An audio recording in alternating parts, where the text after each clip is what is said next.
Yeah, I think we're live. Welcome, Chris, to ATC Office Hours. Oh, thanks for having me back. And I don't just mean the little the little quick glitch that we had there. But it's Yeah, good to be back on the show. It's good to be back on the show, and this has become sort of an annual thing now. I think is this 3 or 4 years maybe we've done this, and always right yeah, around the Thanksgiving holiday. So it's a little good way to end our year. And yep. um, I checked the times that we'd done this, or checked the dates that we talked previously, and um, I think in 2021 was the first year we did it, and we did it uh, within a day or two of this particular date. I think it was okay, just before Thanksgiving. yeah, Last year it was in early December, okay, and I'm so glad to be able to review this with you now for the third year in a row in a public setting. This is a call that we had this call in 2020 privately. I was up in Chiang Rai in northern Thailand, and I'd driven all the way up there from southern Thailand. It's a 2-day drive, and I I wasn't really able to leave Thailand in 2020. And I remember being up there for a trail run, and I was so happy to review mhm, this with you. And we had a long, interesting conversation about the 2020 OM246 results. And I thought, you know what? If I'm going to start doing more videos and podcasts and sharing this kind of information, this type of conversation and this type of review of what I do and what you do must be of interest to quite a few people. And so we kicked it off in 2021, and this is the third year doing it. well, it's a good recap too, because you and I have sort of a cadence that we maintain during the course of the year, talking about this stuff and talking about both, I think just general turf maintenance, but also what we're doing on the golf course. So, and from day to day, maybe not so much day to day, but week to week, month to month, and we're kind of going through this, and then we have, the we do the sampling at the end of the year, and those reports come, and then we can take a look at it and review it in this setting, but it's not like that's the only time that we talk about it. That's right. I've put the chat up on the screen for anybody who wants to ask some questions. You can chime in over there in the chat, and we will try to respond in time to the questions. So we're going to go through the report, Chris. We're going to go through the OM246 report and look at some of the key results. But we might kick it off with a little bit of a story, maybe a story from talking with John Kaminsky at the Masters tournament. And me, of course, liking to talk about turf grass and new ideas or old ideas or rethinking current or old ideas. And somehow we were talking about the way that you were managing, which now seems so normal to me, but a few years ago it seemed a bit exotic to not punch any holes. And it seemed exotic to not. It's interesting how your mind changes about what's exotic and unusual and Yeah. what is reasonable. But it seemed exotic to not be putting sand top dressing every couple of weeks. Mm-hmm. And so we were talking about that with John Kaminsky, the well-known turfgrass professor from Penn State University. And he gave a response that was uh, very typical, I think. Typical And of John or typical of the industry? well, typical of John to be able to get right to the point and to Yep. be very direct. Right. Typical of the industry in uh, in the way that people respond when they first hear about this. And in fact, so I'll tell John's response and then kind of what I thought about it. So John said he said that might work this year, or it might work for 1 year, or I forget if he said if it might work for a couple of months or if it might work for a year. But he said, but it won't work forever. I don't remember the Is time that of. That's how I recall it. I don't recall if it was if he said, I don't remember the time frame that he mentioned, but I think you are correct. And we kind of ran this subject around and up and down and left and right that during that particular week. And I do recall that there was some amount of time, and maybe it was, well, that'll work this year, or maybe it worked last year, but you know, in the long run, it's not going to work. Um, it can't work very well, or it can't work forever. Um, and I think you and I felt even at that time, which is maybe 2 years ago or so, that Hmm. this was working pretty well, and there was no sign that it was going to become problematic in any sort of um, predictable time frame. But Yeah. that So was that was sort of the discussion. yeah, and he, so he was saying it'll work for a short time, Hmm. but it's not a way that you can actually manage the grass for the long term. And and I was like, but we're doing it. It's working, and it's not just at Hazeltine where you're implementing this, but there's other places around the world that are getting similar results. Yep. So I know that it works, um, if you pay attention to some key measurements. But my first response to that was like, oh man, he just doesn't get it. But then I thought, and I was like, you know what? I thought the exact same thing. Like, not let's say from now, I would say going back 10 years ago, I would say in 2014, 2013, that type of era, I would have thought the same thing. Hmm. Um, and so I realized, well, there's nothing wrong with what he's saying, because I thought that myself not very Hmm. long ago. Hmm. Well, and I was the same way. I mean, I can think back to committee meetings here at Hazeltine where I we were going through the golf schedule, and this was surrounding events. I seem to recall leading up to the Ryder Cup, there was a discussion about skipping an aerification that year that typically would have been done in early August.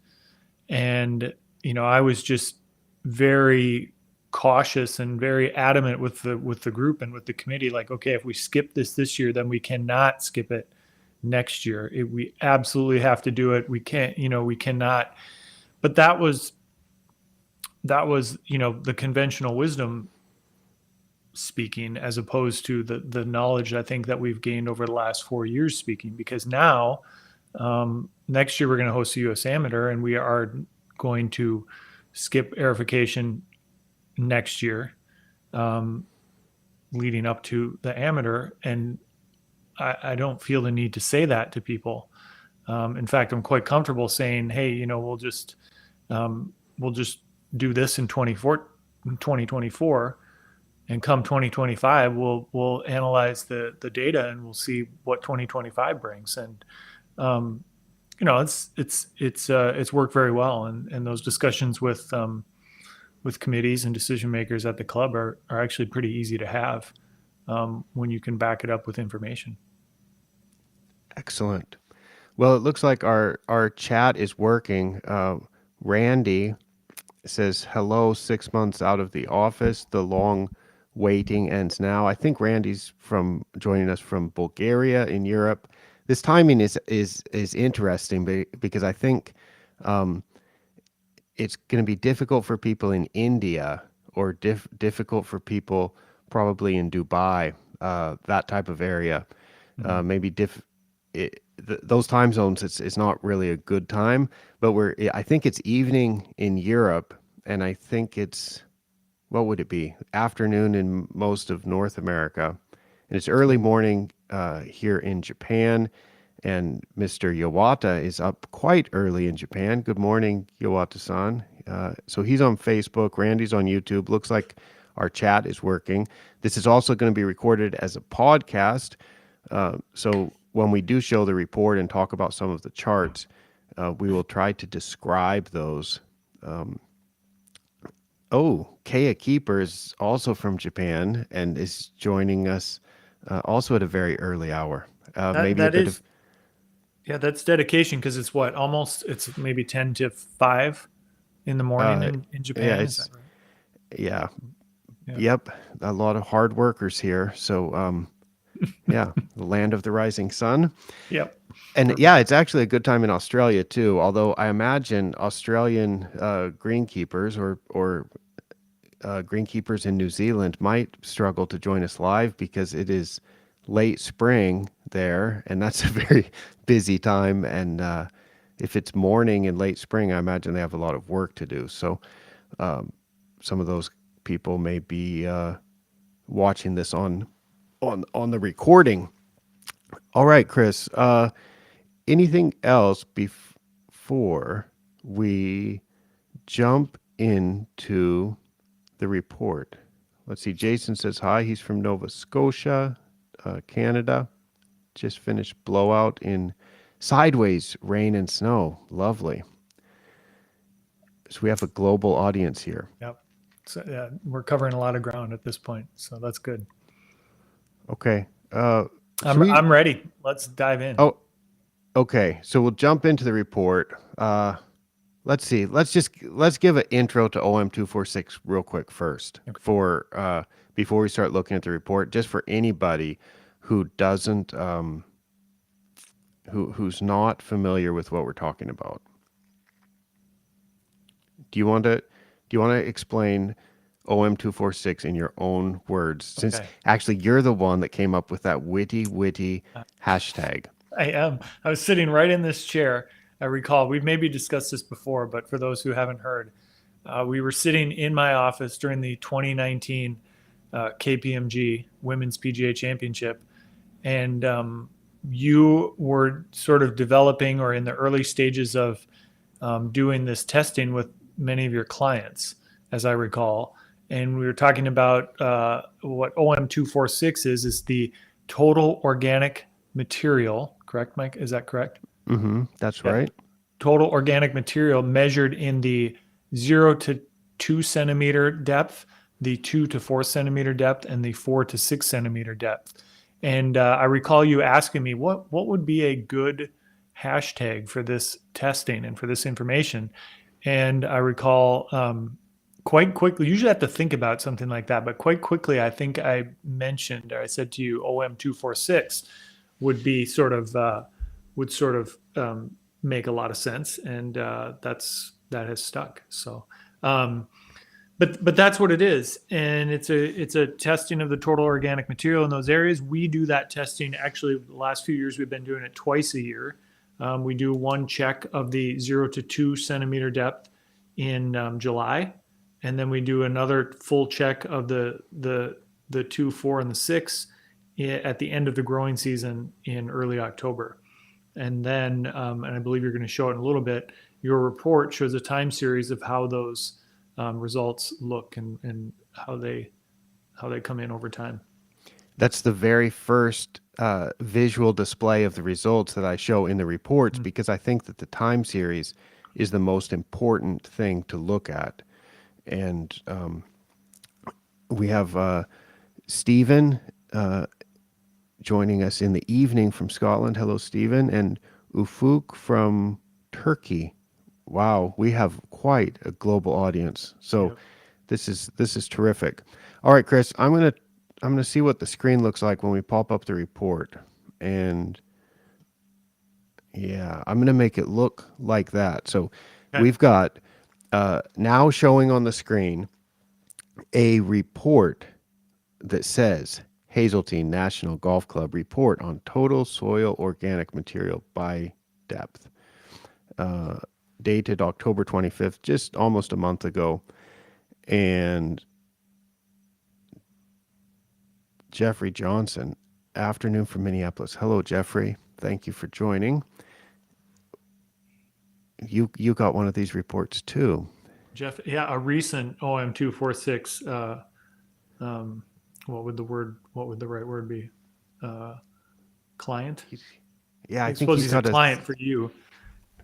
he's got a Devotee. three yeah, he's got a 3 or 4 year time series. Okay, he does. Okay, I didn't.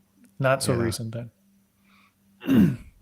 All right. So we go to the table of contents, and I'm just going to click on.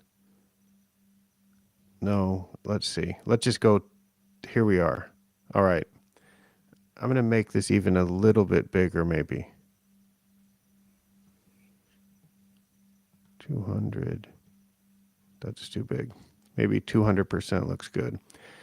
So I'm showing on the screen a chart that says total organic material time series, and it's got lines that are going from back in 2017. No, 2019. 2019 up to 2023. So that's the 2019 season, 2020, 21, 22, 23. That's 5 seasons. And it's showing the total organic material right in the top 2 centimeters, which is 0.8 inches of the root zone. And if we just look at the line that's in orange, that is showing the autumn results, which are kind of the year end official results for the OM 246 for your site. It goes from 4.7 in 2019 October, and it goes to 4.8% in October of 2023. So it's basically a flat line. Yep. And this is not, I'll let you describe some of the maintenance, because I forget a little bit about what the maintenance was in 2019 and what it was in 2020 and what it was in 2021. I can remember in my head what it was in 2022 and 2023. But the thing is, you compare the maintenance work that was done with this timeline, and you also assess the playability. And those 3 things combined are incredibly powerful in leading to doing the right work and making sure you're putting enough sand, or identifying opportunities where you might be able to cut back on the disruptive work. Right. Yeah. So I'll go through. So 2019, when we first did this testing, um, that was the year that we hosted the Women's PGA Championship. And we did the testing. We 4.7, you can see that number. And that year, we is the last year on this time series in which we did what I think most people would consider to be sort of a standard approach to putting surface management. So we top dressed, and I remember doing some top dressing in the spring that year because we had a bit of an icy winter, and there was a little bit of turf on the greens, that bent grass turf on the greens, that was a little bit slow. I wouldn't call it winter kill, but it was just kind of a weird spring. And then the spring was cool, and the grass was really slow in the spring. And so we did put out some sand prior to that event, which was in the 3rd week of June. And we put the sand out, looking to smooth surfaces that maybe weren't ideal or weren't exactly where we wanted them to be. And it worked really well. Then throughout the rest of the season, we got into what I would call at the time was our typical approach. And my approach would have been a top dressing about 2 weeks before a major club event. And those events took place at the end of July, at the end of August, and then again at the end of September. So kind of spaced out nicely, about one month apart throughout the rest of the year. And I recall that we put the top dressing sand down about the middle of July, and by that time it had gotten, in Minnesota, it can get quite hot, it can get humid, and it was warm, and we were in what I would call kind of summer stress period. And we put that sand down, and I immediately regretted it. Immediately in the days after, we saw some skidding from the rollers, and no matter how careful you are, no matter how good you are at, no matter how good the operator is, no matter how much you try to get people to operate those machines in just the right way, when you have that sand on the surface, the roller, especially the types of rollers that we have, which is like a speed roller, I would call it. Ours are Toro, and a smoothing roller on the front and a drive roller on the back. Those rollers, as people will know, are prone to skidding on a sandy surface. And we had some of that. And at that time of year, as soon as you sort of damage that bent grass turf, that bent grass leaf tissue, you can see a real sharp decline in the quality of that surface. And we saw that in the summer of 2019. and it was quite bad in places. Not nowhere where we needed to seed. It was all about letting the season go through. Just kind of let the summer go by, and then we recovered nicely as we went into the fall. But the conditions were in some places, especially high traffic areas, were quite poor in some areas. And so that was kind of the last year that we did what I would call a traditional approach. I don't recall the aerification that we did that year in the fall. I could look through pictures, I'm sure, and find examples of what we did. Maybe it was a dry jack, maybe it was some kind of a tining. I don't recall it. But It was so usual. It was so normal to do that well, that that's right. you know that definitely you did something because you wouldn't have skipped it. We did. We wouldn't have skipped it. And we definitely did something. And like you said, that's a good point. Like it was so normal at that time to do something that I can't really think right now what that would have been. But we did something. So then 2020 comes, and now everybody will know that that's the season of the COVID pandemic. The beginning of it. When there was so much uncertainty about just everything. So we start the season. We had less staff. Our staff numbers were way down for that 2020 season. Maybe we had a third less staff than what we normally would have had.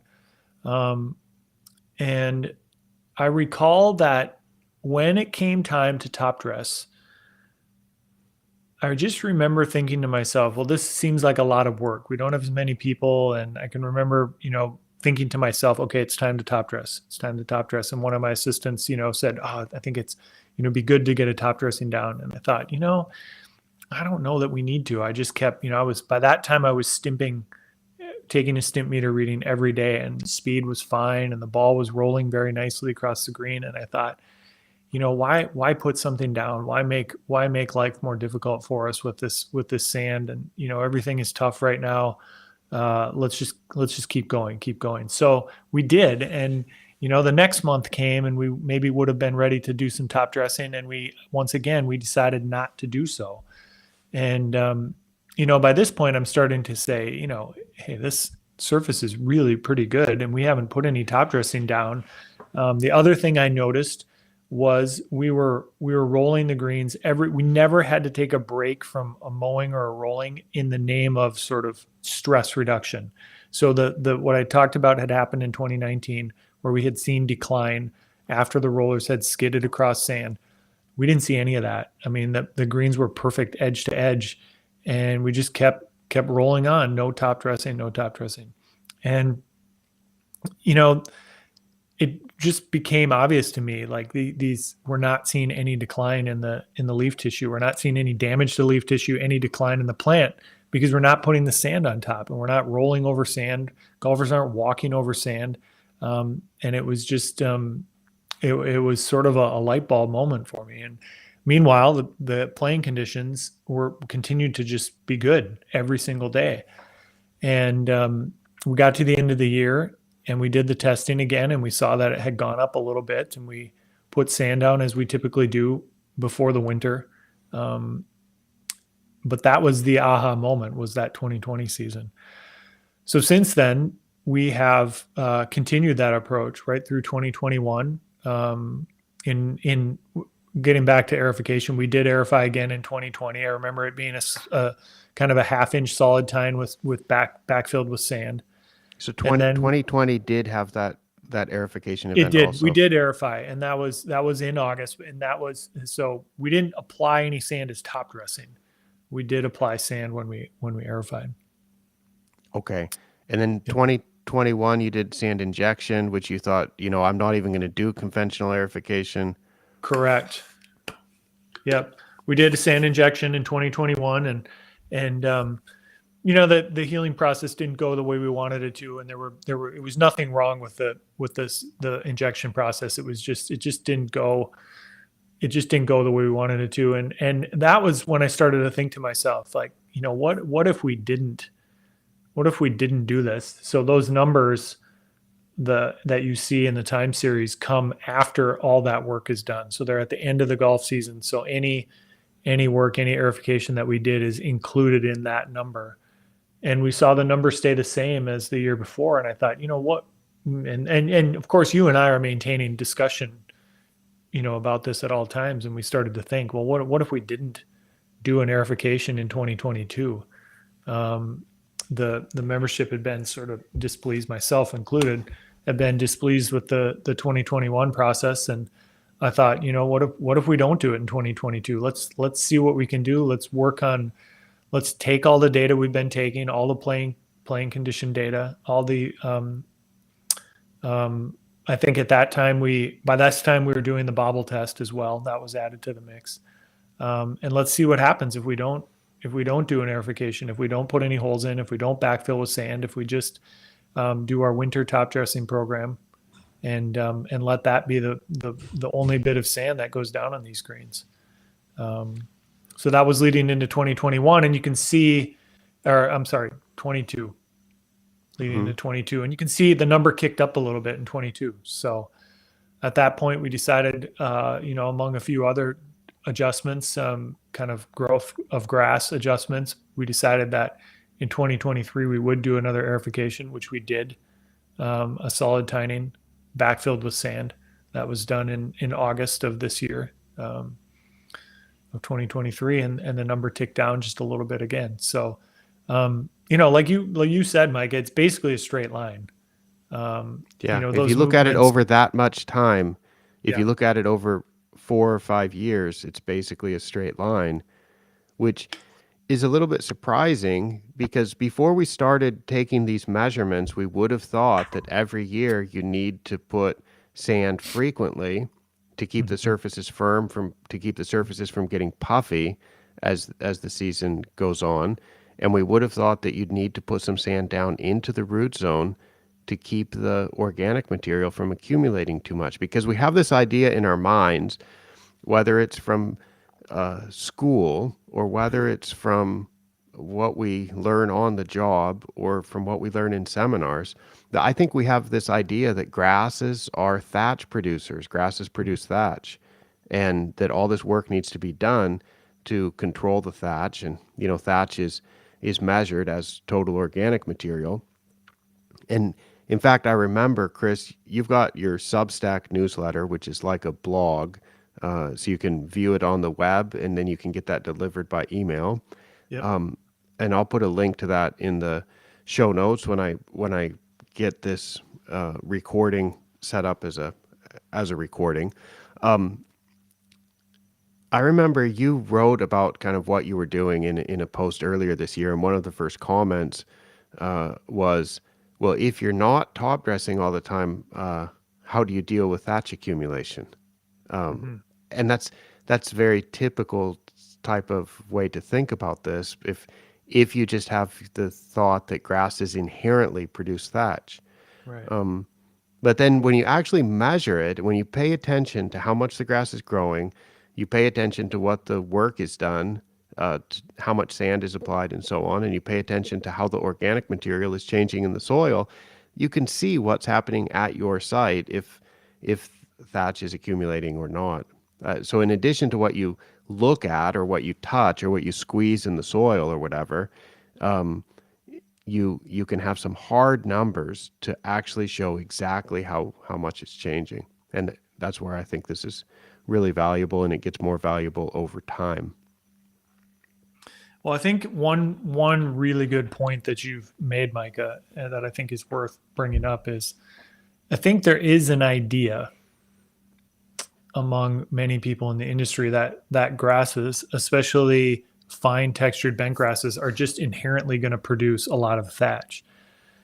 I remember when I got this job, when I had just started at Hazeltine. I started in the winter, and I was just sort of researching the things that I needed to watch out for in managing some of the grasses that we had. And the greens were relatively new A4 greens. And so I had talked to some people who managed A4, or just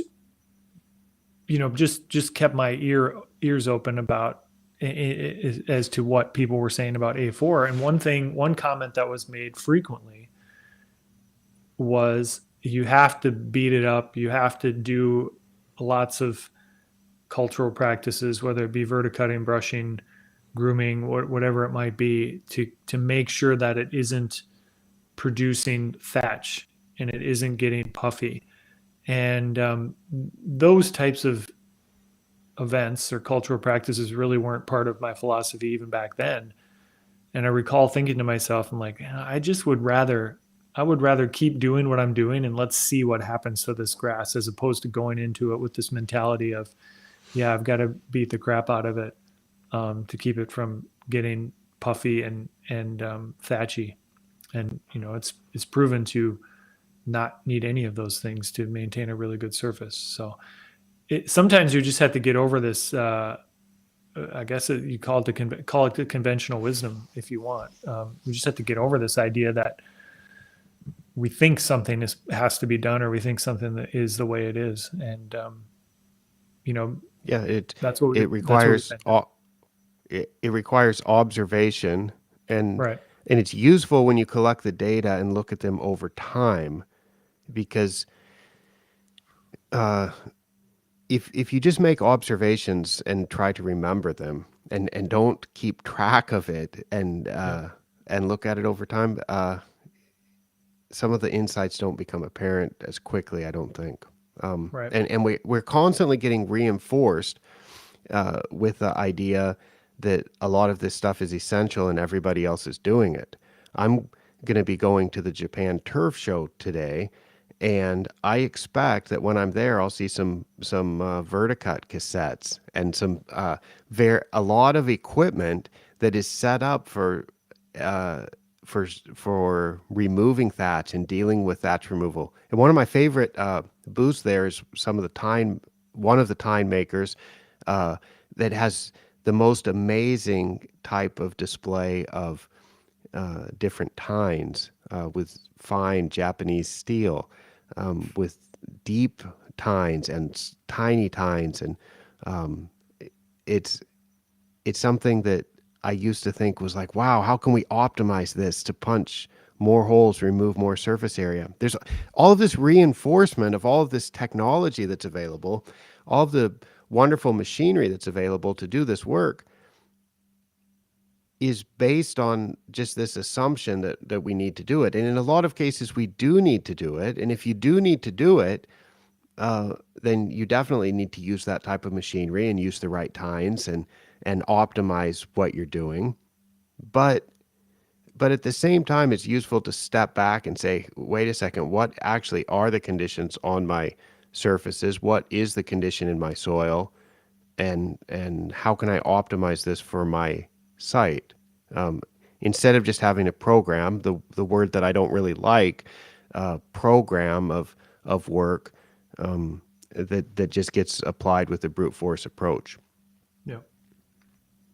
Yeah. I think it's an interesting observation. I've written a little bit about that too. How the industry responded to our wants and desires to apply more sand more frequently, and they produce better equipment and equipment that did it in a better way. And the same thing has happened with tines and with different grooming blades and that sort of thing. And it's not to say, as you said, that some of that stuff isn't necessary, but what it's done is it's made it really easy for us to do. And again, it all operates on the assumption that those kind of things have to be done. And I would rather look at it and say, boy, let's only do the things that we absolutely have to do to make these surfaces perform the way we want them to perform every day. And sometimes that may be some of those things, and other times it may not be some of those things. Hmm. I don't think. Let me see if I can change the way this displays. There, that's better. That's a little bit better. I was just adjusting the chart. Okay, well, we've looked at that long time series. Shall we move on, Chris? Sure. And uh, hello, Thibault from Ireland. Uh, we, gosh, we must have 10 or more countries represented here. So the next the next chart I show in the report is a really fancy one. Uh, and it details these. It shows the time series now um, broken down by. I mean, it's another time series, but now it shows the 2 centimeter depth and the 2 to 4 centimeter depth and the 4 to 6 centimeter depth Yeah. in a little bit more detail. So, This is maybe worth pausing on just for a little bit because I think we have gotten that question, or we've heard the question about this, and concerns about 2 to 4 and whether that's something we worry about or not. I mean, the answer for me is no. I'm not really. It's interesting to see what 2 to 4 and 4 to 6 are like, but it's not something I really am finding concerning. Um, well, it, no, you're not. But let's. So if we look at this chart, the OM2, which is the top 2 centimeters, that's basically flat over 5 seasons. And the 2 to 4 is basically flat over 4 seasons. yeah, And the 4 to 6, which is down starting at the 1.6 inches below the surface, going down to 2.4 inches below the surface. That's 4 to 6 centimeters in depth. So it's a little bit below the surface, but not particularly deep. That is not quite flat, and it's not like it's really high, but it is definitely increasing. yeah, But I would say that's normal for a sand-based root zone that has relatively young turf, because we expect turf grass to accumulate organic material in the soil, accumulate organic matter in the soil for about 30 years, just through the growing process. So this isn't really thatch. I think this is just our normal organic matter accumulation, because those grains are what, 14 years old in the ground? they were seeded in 2010, so yeah, they've gone through almost 12, 13 growing seasons, I guess. So yeah, I mean, it would make sense that at some point, that the 0 to 2 and the 2 to 4 are going to end up being in the 4 to 6, and that number would go higher. So And so so basically you're right. The 2 to 4 and the 4 to 6, they're not changing a lot and they're not problematic. But I want to say a couple of things about this. Some people say that those numbers don't change much, and they're just like, okay, I'm going to skip the testing on it. However, I like to do most of the testing at the 0 to 2 centimeter depth, but I still like to check at 2 to 4 and 4 to 6 for a couple of reasons. One is we really want to see, do we need to put sand down into the profile, or is it okay to just spread the sand on the surface? And if we just skip testing that, we don't see if anything's changing over time at a deeper level. So I really like to have a few samples from those deeper depths. And some golf courses or other types of turf grass are going to have different results than what you have. So in fact, on the ATC Discord server, which anybody that wants to, that's a little bit of a chat and information sharing group using the Discord app. You can find a link to that on the ATC website, asianturfgrass.com, if you're interested.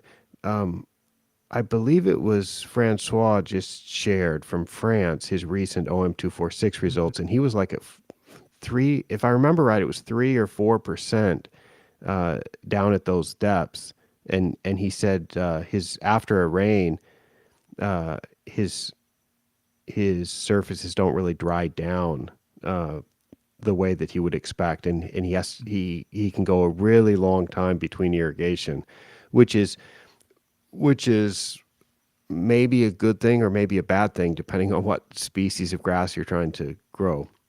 But it's interesting to know what those are, and to know if you need to be putting sand down deeper into the profile or not. So I think this is a nice check of like, okay, there's nothing going bad there. There's nothing going wrong. We can continue to not punch holes. We can continue to not put sand down into the root zone.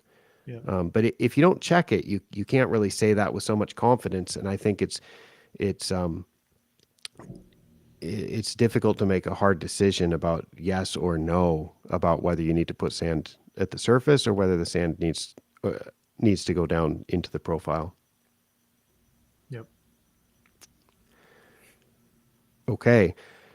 Now we're going to go to the really complicated one that I thought. You get that special. Normally, for most people on their report, this is the first chart they see, which is this time series, which I think is most important. I said, in the report, I say that that's what I think is most important. You got that special one that shows the breakdown by season because you've happened to measure in the spring, two Yep. summer testings, and then all the autumn testing. And because the results are a little bit different, because as John Rowland pointed out, and he's done some research on this, you you're you're obviously capturing both the soil organic matter and the living plant material. You're getting all the living and dead plant undecomposed plant material, and that includes living roots. And so living root mass is going to depend on the season, Yep. and so Well, and that's why that's you're what we and that's what we've seen is that it's lower in July when we test the two. It's lower, so that makes sense. It makes sense that there's less of that at that I'll go time. back to that chart so you can see the green line. It's about 0.5%. Yeah, let's say 0.3, 0.4% lower in the summer, it looks like. And we suspect those tests were taken in late July, those summer ones. Mhm. So we suspect in late July there may be less root mass than there is in early October when you're taking the samples on these bent grass greens in Minnesota. Yep. So let's see. Now we'll go to the complicated one, and this one might be my favorite, and I think it might be the most interesting one, but I don't know that it's particularly actionable. And what this chart is showing is all bent grass greens for comparison. So it's showing what percentile your results are in at the 2 centimeter depth, the 4 centimeter depth, and the 4 to 6 centimeter depth. So yeah, so you're at 4.8% on Hmm. average in the 0 to 2 centimeter depth in the most recent samples. And that puts for all the other bent grass greens in the world, I'm expecting them to have 21% of them are below, and 79% would be higher than that. Yep. And so that just kind of shows you where you're at. And if you look at the way that curve goes, it goes down to less than 3% at the minimum, and it goes up to about 15% at the maximum. So you could say if you would go sample all the bent grass greens in the world, you wouldn't expect to find many of them above 15%. And you also wouldn't expect to find many of them less than about 2.7% or something like that. And so I'm saying all the greens in the world because I'm basing this on a statistical model that's based on the data that I've actually collected, and then letting the computer simulate based on that model uh, all the greens in the world. So this is the one that's kind of fun for me to make, and then it's updated every time I get new data. Every time we add more data into the data set, I rerun that model and recalculate this. Yeah. Very, very interesting. So, so this one is a lot of people, and I think if I was managing grass, I would also be curious about this. Is how do my results compare with others? And so for putting greens, I break this down by species. So if you've got fescue greens, you would get a completely different type of chart. But this is just comparing to bent grass greens specifically. Hmm. So John's actually in the chat. He says hi from Florida. Yes, there's seasonal variations in root weight. Yep. Thanks, John. Thomas Bastis has a question. He says, how do you standardize the sampling depth? Is there a recommended sampling tool specific to OM246? Chris, uh, Okay. If you let have the me information, that's a great question. let me say how I do it, and then you give your response. Yep. I I've got on my website, asianturfgrass.com, a 2-page document with recommended sampling instructions that describes the type of tool that I prefer. Okay, so I'll just let you check that out. Anybody that's interested, um, I I want to say just like use the tool that you have. Uh, um, I don't think that the sampling needs to be too complicated, and it's quite simple to take a soil core with whether you want to use a profiler or whether you want to use a regular type of cylindrical sampler and just cut it at the specific depths and just recognize that as long as you're requesting the proper test at the lab, as long as you're sending the sample to a lab that can do this type of testing, they're going to they're going to analyze, they're going to burn 100% of what you send them. And so I really like the person taking the samples to be very comfortable with the sample that they've taken and just recognize that whatever they have in their sampling bag or whatever they have in their sampling bucket or in their hands or however uh, they've got that sample after taking it, they know that material is what's going to be tested at the lab. And for me personally, I like to use a cylindrical sampler that does not have a tapered tip. Okay, it's just a tube that's sharpened at the end, like a miniature cup cutter. And I don't like using a cup cutter because I struggle to cut it to depth. But I find if it's about 1 inch in diameter, then that is much easier for me to cut to depth. And so specifically, I use a 4 centimeter diameter sampler, which is a little bit more than 1 inch in diameter.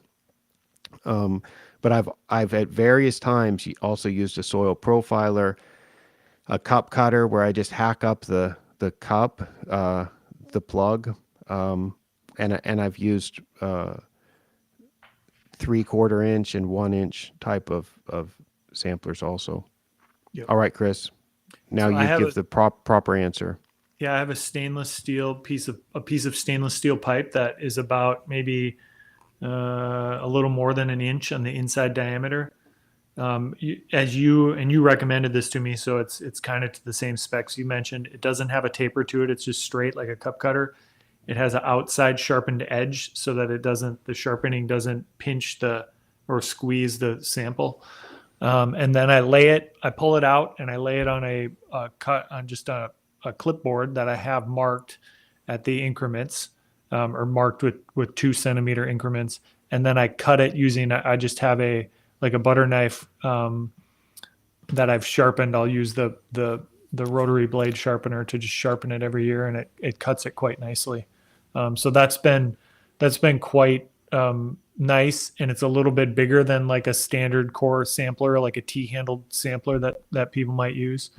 Um, and then I take 5 samples per green, and I cut them into the depths, and then I have a separate bag for each of them, and I put them in the bag. I leave all of the verdure on. I don't cut anything off, before the 0 to 2 sample. Um, and then I let them sit and dry completely, which you just wrote about today, before I send them into the Brookside lab for the testing.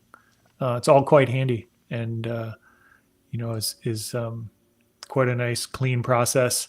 With the sampler that I have, I go out and I take the number of plugs that I need to replace, and then I just replace them with a plug from the same sampler. So, and I use the same sampler for nutrient sampling as well. Yeah. I so I don't want people to not do this because they don't have a special sampler. So I want to make the point that you can use any type of sampler that you want to. And the I guess I guess like some people have preferences with the type of sampler that they want to use, or they don't like taking holes that are a certain size, and they'd rather take smaller samples and rather use a smaller type of profiler. So I think it's fine. But yeah, great, Chris. Chris just brought out his. So, Chris, I'm going to change the screen around so that that shows really large. And I'm going to, yeah, there we go. All right, Chris, you're kind of in a vertical position so you can hold that pipe. Yeah, so that's stainless steel, right? Stainless steel.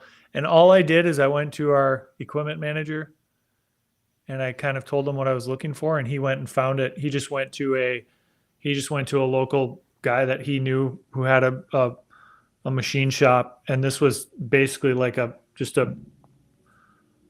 piece that was cut off something else that the guy was working on, and he just gave it to him. So this was essentially free.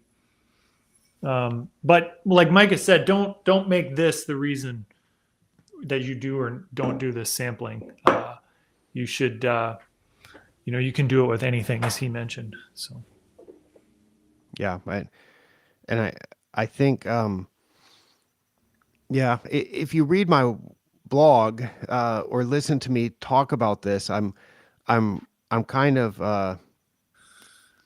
I like to do a special kind of nutrient sampling too, where we take a little bit larger sample, I like a little bit larger core, but instead of taking multiple cores and mixing them together, I like to just take a single core. That type of what? sampler, Wait a minute. What you recommend a single core? That seems like madness. yeah, it is.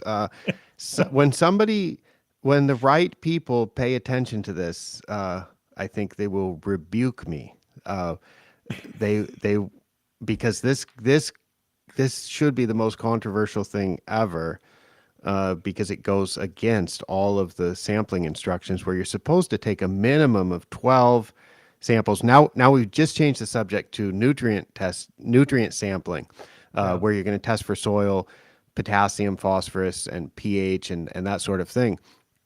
And so that is supposed to be done by taking multiple samples, mixing them together, and then from that bucket that you've filled with 12 to 30 subsamples from the area you're testing, then you're supposed to take a subsample out of that and send that to the lab for testing.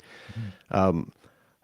I've written about this at length on my website, so you can read why I recommend just taking a single core. But it turns out that having that type of sampler that pulls that size of core works perfect for that, because we need a minimum sample size of something like 50 cubic centimeters or 75 cubic centimeters, which is about 1/4 of a cup. And if you use the typical 3/4 of an inch or 18 millimeter diameter soil sampler or soil core, what is it called, a soil sampler? Yeah. So Yeah. soil Yeah. probe, something like Probe. that. Probe. So Yeah. so if you use those little ones, you don't get enough material with one pull, so you have to take multiple samples anyway. And I Mhm. like to just take all the sample in um, one grab.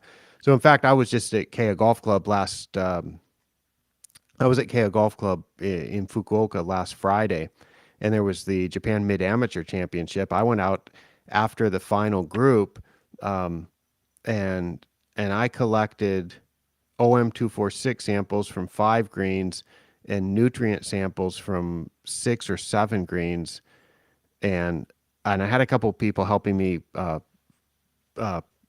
fix the holes. But just taking the samples out of the ground took me, and that included waiting for the golfers to get out of the way. It took me less than an hour and a half. So it's really a fast process to get all the nutrient samples, all the OM246 samples, Yeah. using that type of single core process. Well, and this is you recommended this to me a couple of years ago, and it's what I do, and it's great. And I think if I can if I can speak to the research that you've done, I'm not going to speak to it in the same kind of detail, but essentially, what you did is you looked at uh, the same greens and a sub, whether it was taken from a sub sample of like 12 different samples versus taking one single core, and you looked at whether you would have made a different recommendation on one versus the other. Is that's correct? And I think in no cases you have made a different recommendation on the multi, how would I say it, the sub the Composite. multi the composite sample versus the one single core. Did I say that right? Did I? Yeah, that's exactly right. So Yeah. many of the people who are in the live, who are watching this live, and many of the people who will listen to this participated in this project. And I asked you, when you do the soil sampling, please take one single core, and then from that same green, take composite samples, and we're going to compare the results. So I did that, and that's one of my, yeah. So right. I was just looking at the chat. We've got all kinds of comments here that I'm going to respond to, and we'll discuss one by one. But I checked what would the fertilizer recommendation be for the single core result, and what would the fertilizer recommendation be for the composite sample result. The composite is the typical way of doing it, the recommended way. And so I checked what the recommendations would be, and they were the same. And this is for sand-based root zones. We did do that a little bit on a couple soil based fairways, I think. But almost all of my data is for sand-based greens, and I've done this project in various ways, like 3 times, maybe 4 times now, from putting greens on multiple continents, multiple species, and we end up making the same fertilizer recommendation. So the risk would be if somehow that single core sampling failed to identify situations in which we needed to apply fertilizer. That would be the risk. Mhm. And so I've been checking this, and I have not found that it has that flaw. So what we get is some theoretical improvements in catching the low and the high nutrient levels, which would seem to be the reason that we're doing soil testing in the first place, rather than having those extremes dampened and overshadowed and hidden by by doing all that composite sampling, so we don't actually find our real lows and highs. So I think theoretically it's quite an attractive way to do it, and man, is it a lot faster, because It's I yes. generally work with my clients, and now I think it's a good chance for us to respond to what Thomas asked. Thomas asked, "Do you send the samples into Brookside yourself, Chris, under Micah's customer profile?" And that is yes. So Mm-hmm. Brookside has an interesting setup. It's not like some labs you send it in through the fertilizer company, and they've got an account with the lab. And then the fertilizer company gives you the report, which you can understand naturally has some bias in it if you're getting your soil testing done through the fertilizer company. If you're sending the samples to a laboratory yourself, you can sometimes just send the samples direct to the lab. And Brookside they're sort of implementing that for some testing, but they don't really advertise it. But I think they're doing that at a different price than what I pay. So the way Brookside works is I'm a Brookside consultant, and there's many Brookside consultants around the world, and you may work with one of them yourself. And so the consultants are part of what's called the Amplify Network, which is a group of professional consultants who work with clients and send their samples to Brookside. And actually, for the Amplify Network, we share information among ourselves and have an active communication where we're sharing the latest ideas and good results and stuff like that. But the way it works to actually send to the lab to Brookside is the client sends the sample to the lab, and the lab runs the test and sends the results to the consultant. The consultant prepares the report and sends that to the client, and the client pays the consultant. The client never pays the lab directly. So it's a No. bit of a convoluted setup if you're not familiar with it or if you haven't done it before. And then of course I'm paying the lab a very low cost for the testing because soil testing doesn't cost a huge amount of money. And then I mark that up with my consulting fee, and I'm charging the client a fair price for the work that I've done that includes both the laboratory testing and my preparation of the report and providing consulting services.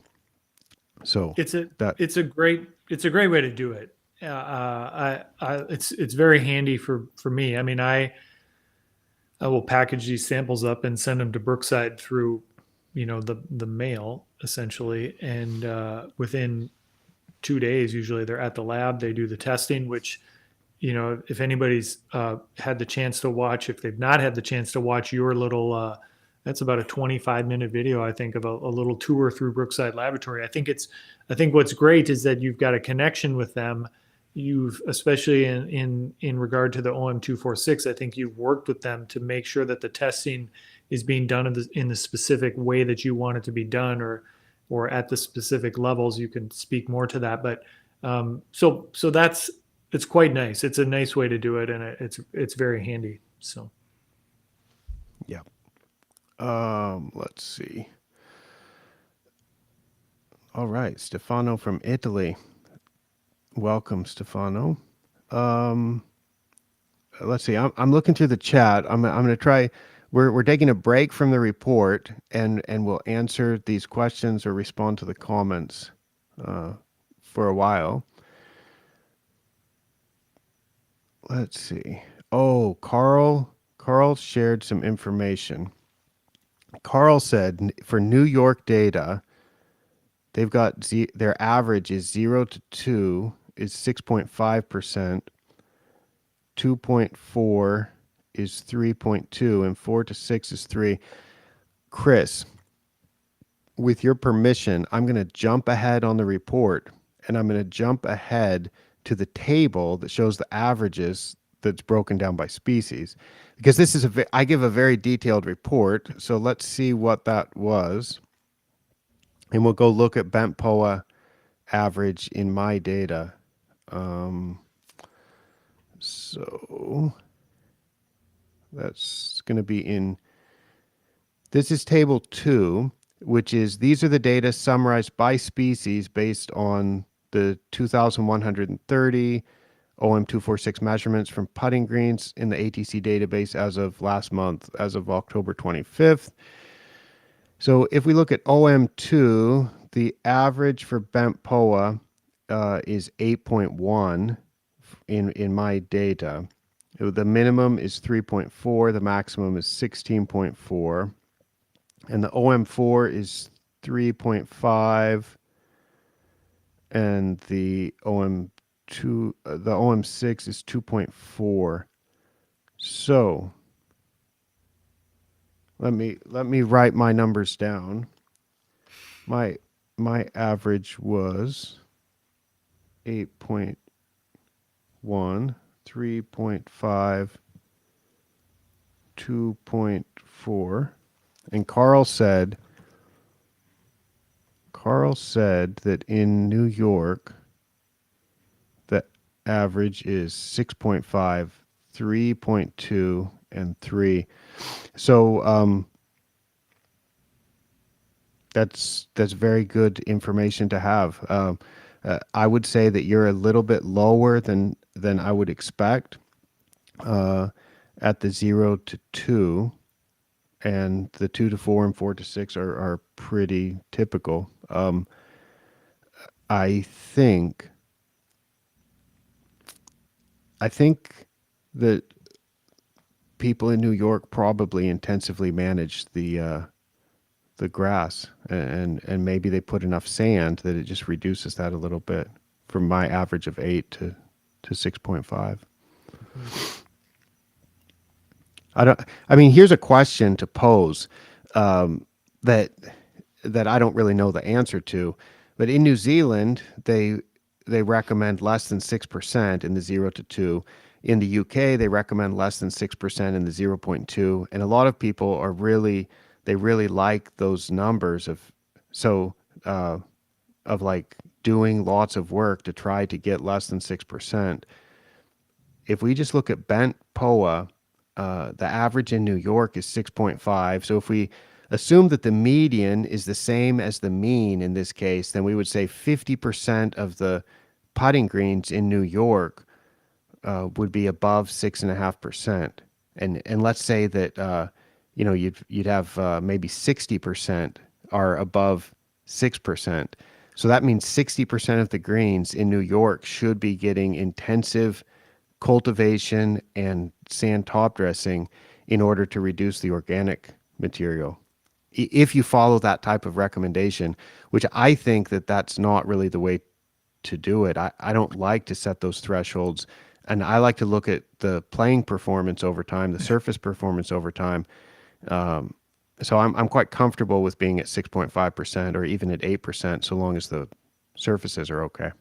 So I think it's worth noting, Micah, that at no time during this whole process over the uh, 5 years now that we've done this testing, have you and I discussed a number that we should try to get to?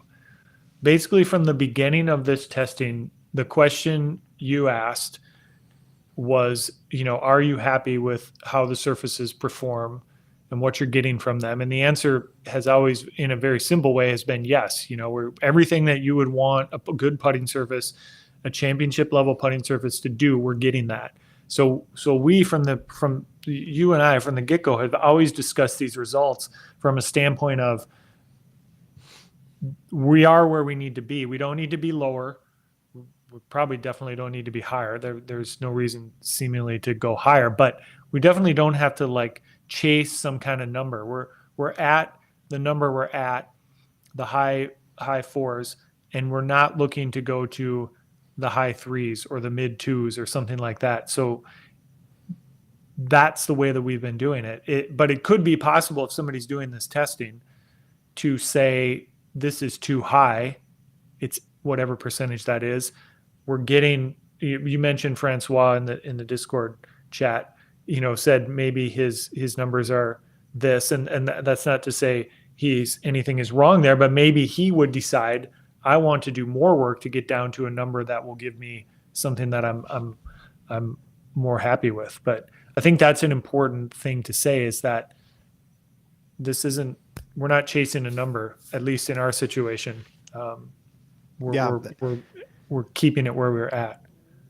yeah. I really like to do this in a site specific way and to be looking at the test results over time and just finding out the number that works well to produce the desired playing conditions where you are. Because I know I'll use the example of Kea Golf Club, which is Korai Green, Zoysia, Ventrella, and those greens have fluctuated from 11% up to 16% OM2, and they perform great.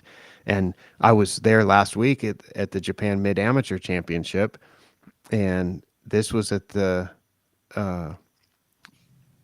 at the end of the year, and I guess the grass is it's not dormant yet. It's still growing, but it's not growing as actively as it was in the summer. Anyway, pretty good playing conditions for a high level amateur tournament, and one of the players could speak excellent English, and he couldn't stop talking as he was making his way from the first nine to the second nine. He had a really good conversation with us, and it was about how firm the greens were and about how he couldn't get the ball to stop if he was hitting out of the rough, and just and I know those greens. I just took the samples. I don't know the numbers yet, but I imagine they're going to be like 15% organic material or 13% organic material OM2. So for those greens, it would be ridiculous to say that we need to try to hit some kind of 6% threshold because they're just performing great at more than 10%. So I think the key to this is finding the number that works well for your property. Yeah. And that's why I think that chart that I showed that I said is one of my favorite ones, I'll put it back up on the screen, and it's the complicated one, and it may be the most interesting one, but it's not really an actionable one. I don't want people taking action on how their greens compare. Um, but it is interesting to know. Yeah. All right. This is terrific. We got a lot more questions in the chat, so let's go through these. Let's see. Uh, Jeffrey Johnson has a very good comment. He says he just uses a so he's talking about what he uses to collect the samples: 1 1/4 inch stainless steel plumbing pipe from the hardware store. And these work pretty good for extracting samples from sand root zones. I've tried collecting samples from soil, from fairways in Thailand that are soil based. And recently, actually with Mr. Yawata, we were in Chiba collecting samples from some soil based from some a soil based test green, and using this type of straight pipe, it is almost impossible to get the To sample get it out, out, I would to get imagine. it Yeah. out. And that's why a normal sampler uses a tapered tip, Yep. which makes it easier to get into the soil, and it makes it easier to get the sample out of the tube. But I found for sand root zones at a shallow depth, these type of straight pipes that are sharpened at the end, these type of samplers work pretty slick. Hmm. Hmm. Um, let's see. Mr. Yawata says he maybe in response to our our debacle last month trying to collect samples. We did finally succeed, but it was hard at the start. He said, uh, I've come up with a new sampler structure. I will try to make a prototype during the winter." And speaking of samplers and what's kind of a standard one, in addition to what Chris showed, which is what Jeff described, and which you can also see on my instruction sheet for taking OM246 samples, I talked with a golf course superintendent in the Washington D.C. area in the springtime, and he said that he was developing he had a friend who was going to work with him to make a type of sampler, and they were thinking of offering that for sale.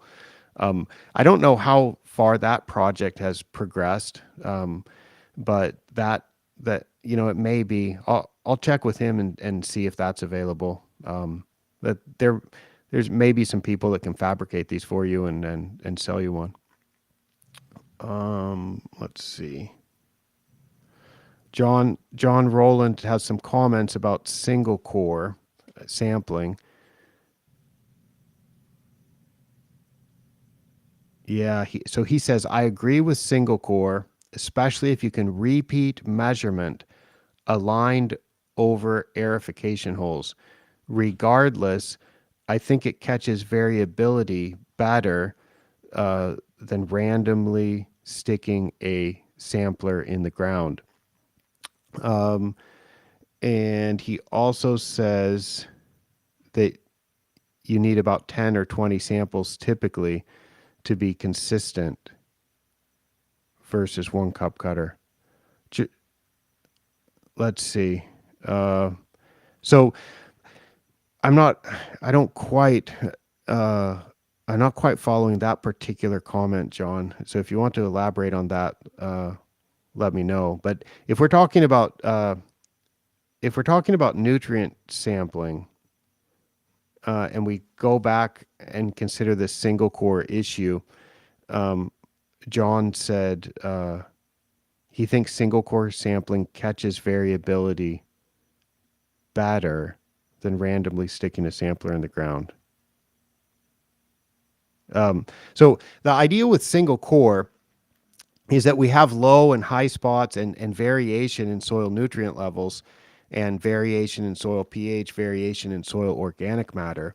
And the idea is that when we put the sampler in the ground, if we just take a single core, that could be a high spot, it could be a low spot, and it could have a pH of 6.1, it could have a pH of 6.8, and the average pH across the area might be 6.6. But do we really want the average, or do we want to know what our low and highs are? And so I like to try to capture some of that variability instead of just lumping it all together into a composite. Let's see. Um,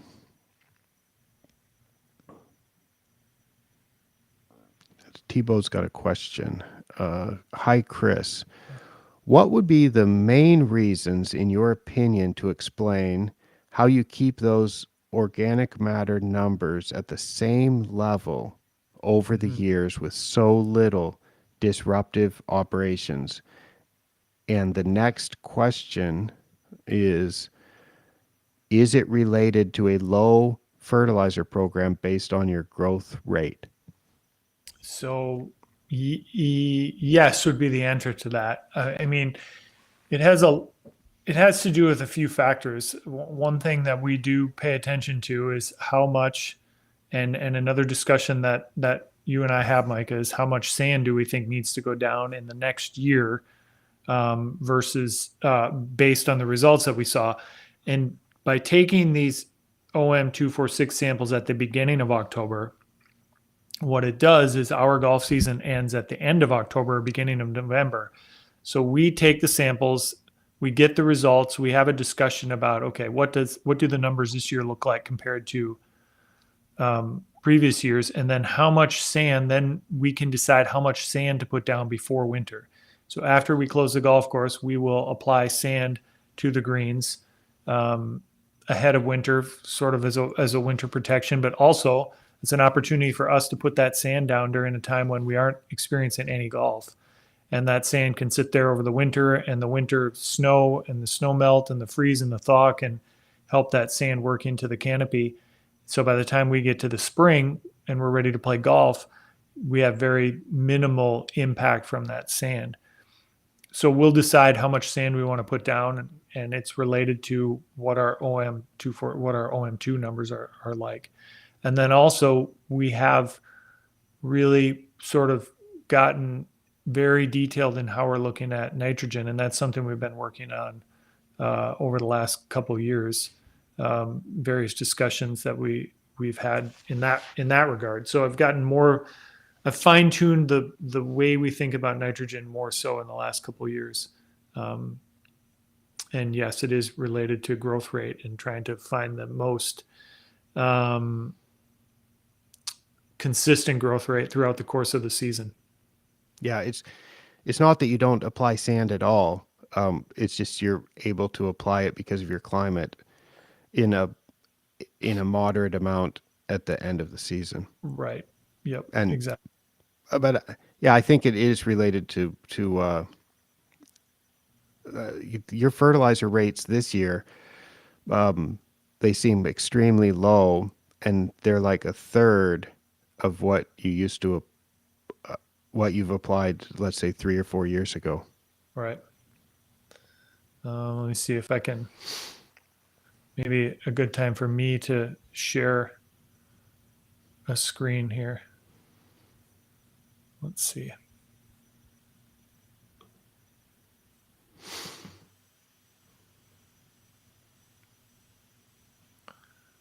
Um,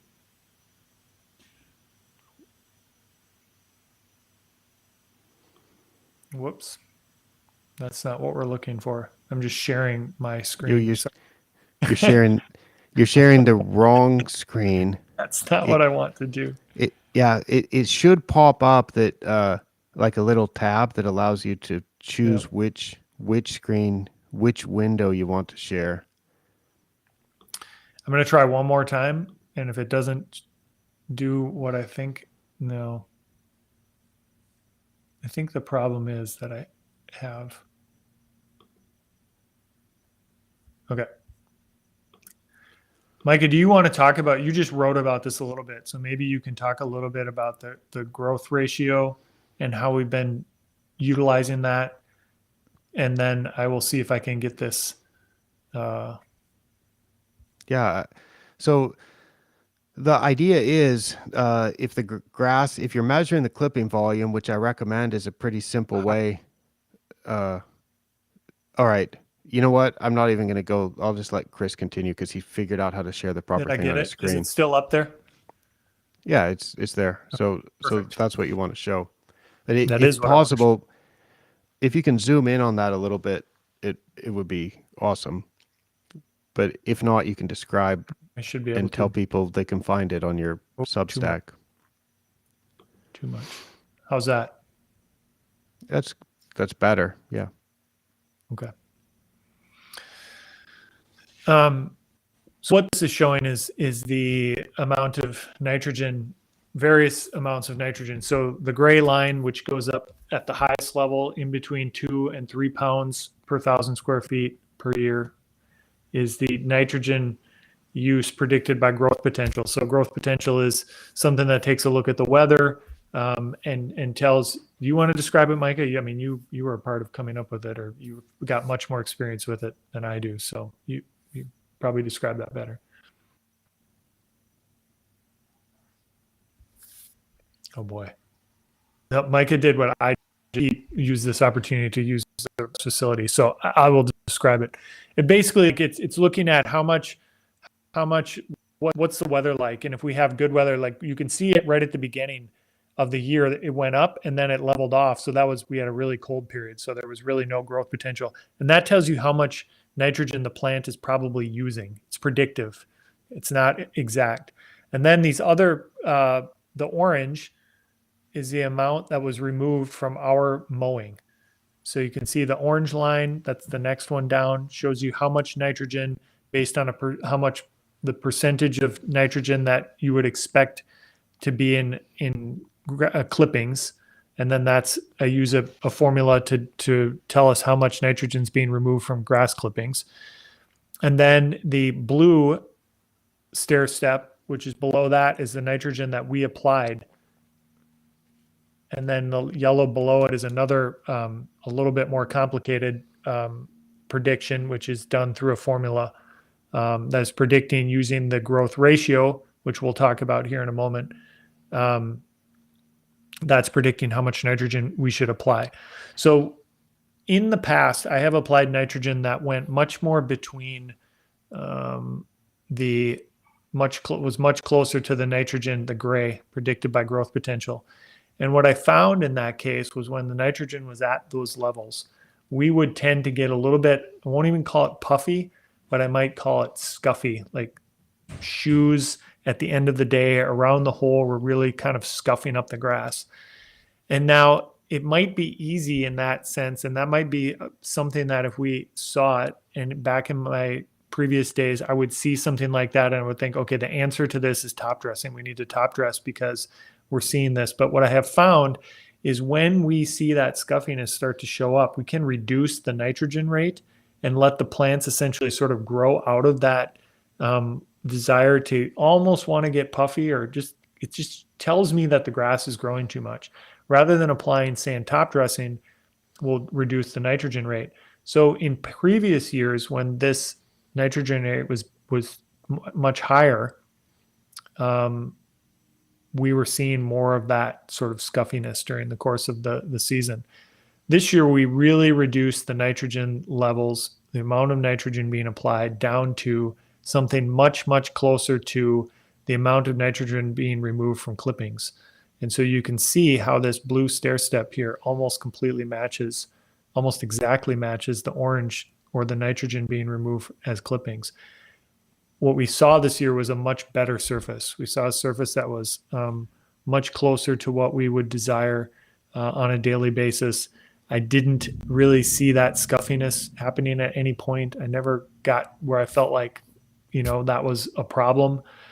I never in my mind, going back to the old mentality, would have thought, boy, we could really use some sand top dressing right now. And so, it's a constant process to try to dial in the exact amount of nitrogen for what we're doing. If we had been applying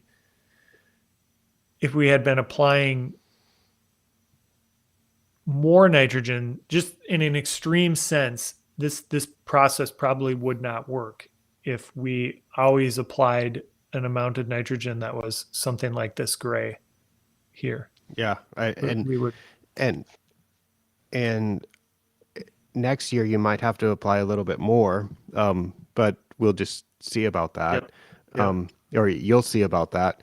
Um, but I think, if you are verticutting, let's imagine that you're doing a light verticutting every Monday, and you're dusting. You're putting out a dusting of sand every Monday.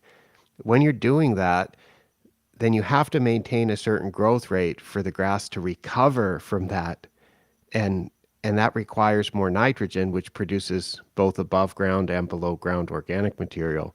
And so Right. sometimes uh, those processes that we do force us to do the maintenance work. And on a recent ATC double cut, I was talking with Fraser Brown from Lake Carrinup Golf Country Club in Perth, Western Australia, and he mentioned when he used to core, and he'd be tossing out 40 kilograms of nitrogen per hectare in an extra application to make sure that the cores would heal over quickly, because the golfers want to come back and play, and they've got a year-round golfing season there. And that type of thing used to be so customary. I used to do that when I was a golf course superintendent. I'd go out with a granular fast release fertilizer about 3 to 5 days before I was going to punch the holes in the greens, to make sure that the plants were really juiced up with a lot of nitrogen, so that they were growing really fast to recover.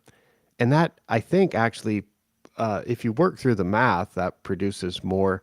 It seems like simply that increase in nitrogen would produce more organic material than you remove or than you dilute by the very coring and top dressing process that you're trying to do to manage the organic matter. So it's actually counterproductive to do that if you're putting that much nitrogen. Uh, so that It's kind of definitely thing. it's definitely Go ahead. something we've seen as this has gone on, I think. And you and I just kind of maintain a discussion about this as the year goes on. And I'm not suggesting, as I look at this nitrogen rate here, that this is the perfect nitrogen rate for what we're doing. It might be higher than that. This worked really well for this year. Could it be that we were utilizing some of that soil, or some of that organic matter to that was mineralizing, and in time we'll see those numbers continue to go down, or we'll see the surface maybe look in a way that isn't quite as high quality as we would want it to be, maybe a bit of a thinning or a lack of ball mark healing. That very well could be the case, but certainly that's part of this whole process, is observation plus the data. And if we see observation that tells us that this nitrogen rate here is too little, we can easily, just turn that up a little bit, and get a better surface again. But Mike is right. It's there's no doubt that because we're not damaging the surface, and because we're not doing things like you mentioned, that we don't have to get the plants to recover from those. So the plants can just kind of sit there and be quite happy to grow, and just grow very small amounts, I guess. It's an easy way to say it, but that's what it is. That's what we're seeing for sure. And the way that I recommend, Chris mentioned the growth ratio, um, and we actually talked about this in one of Chris's podcasts in April during the Masters tournament. We described this process of how we would do it, and then Chris implemented it mid-season. But the idea is, if you're measuring the clipping volume, uh, you know how much the grass is growing. And one of the tricky things with the clipping volume is it's different depending on the time of year. So if it's December in St. Andrews, you don't expect to get a lot of clippings. If it's July in St. Andrews, you would expect to get more clippings. The growth ratio, which was developed by Jason Haynes, is a wonderful way to adjust the expected clipping volume by the site specific temperatures that you're having right now. And so rather than comparing to the growth to the clipping volume directly, I think it's a little bit more suitable to compare the actual growth to the growth ratio, to look at it as a growth ratio. And based on that, you have the general idea of what you want your growth ratio to be. We're not going to talk about that at length because I think it's easier to read about it first Mm-hmm. and get some idea. Just go look at the growth ratio tab or tag on the ATC website, and you can read about it. Chris has written about it. Jason Haynes has written about it. So you can find links to that. I've also written about it at Pace Turf. So there's various places where you can get information about this and find out how to calculate it and what what it is. Um, but then the idea is that you've got a growth ratio that you decide works well. So you just look at our greens are really good right now. What's our growth ratio? So you're Yep. tracking the growth ratio. Our greens are really good. Jason said that it was so useful for him as he moved to a new job this year. So he was working with a different grass species in the completely other side of Canada, and he was quickly able to find out what a good growth rate was for his greens because he was looking at the growth ratio, and he found that for the fine fescue greens there, with the amount of traffic that they have and with their soils and with their weather, a growth ratio of about zero point 0.3 was going to work well for him. You found that when you were up around zero point 0.5, it was a little bit too much grass, a little bit too much growth. So Chris, you ended up with an average this year of 0.42, but I think you would like to be around maybe zero point 0.3, something like that. Um, is that right?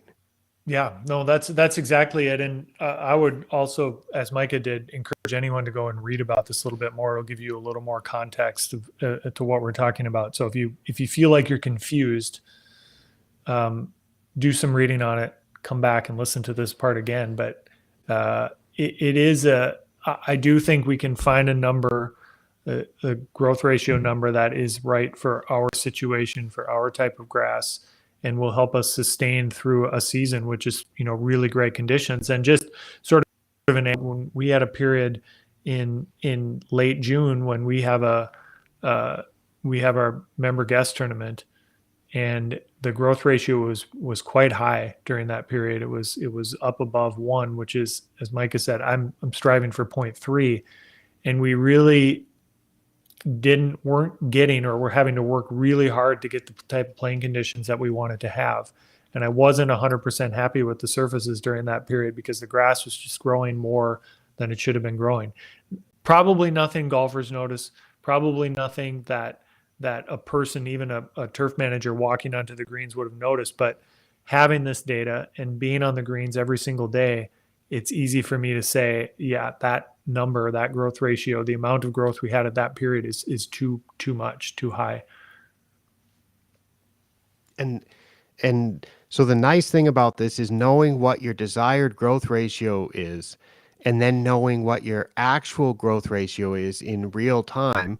So you know if your growth ratio is below where you want it, Mm-hmm. right where you want it, or higher than you want it. And you also can see if it's trending up or trending down or staying flat. And then what you're able to do is adjust your nitrogen rates to either skip nitrogen application if it's growing too much, because why would you apply nitrogen to stimulate growth if the grass is already growing faster than you want it?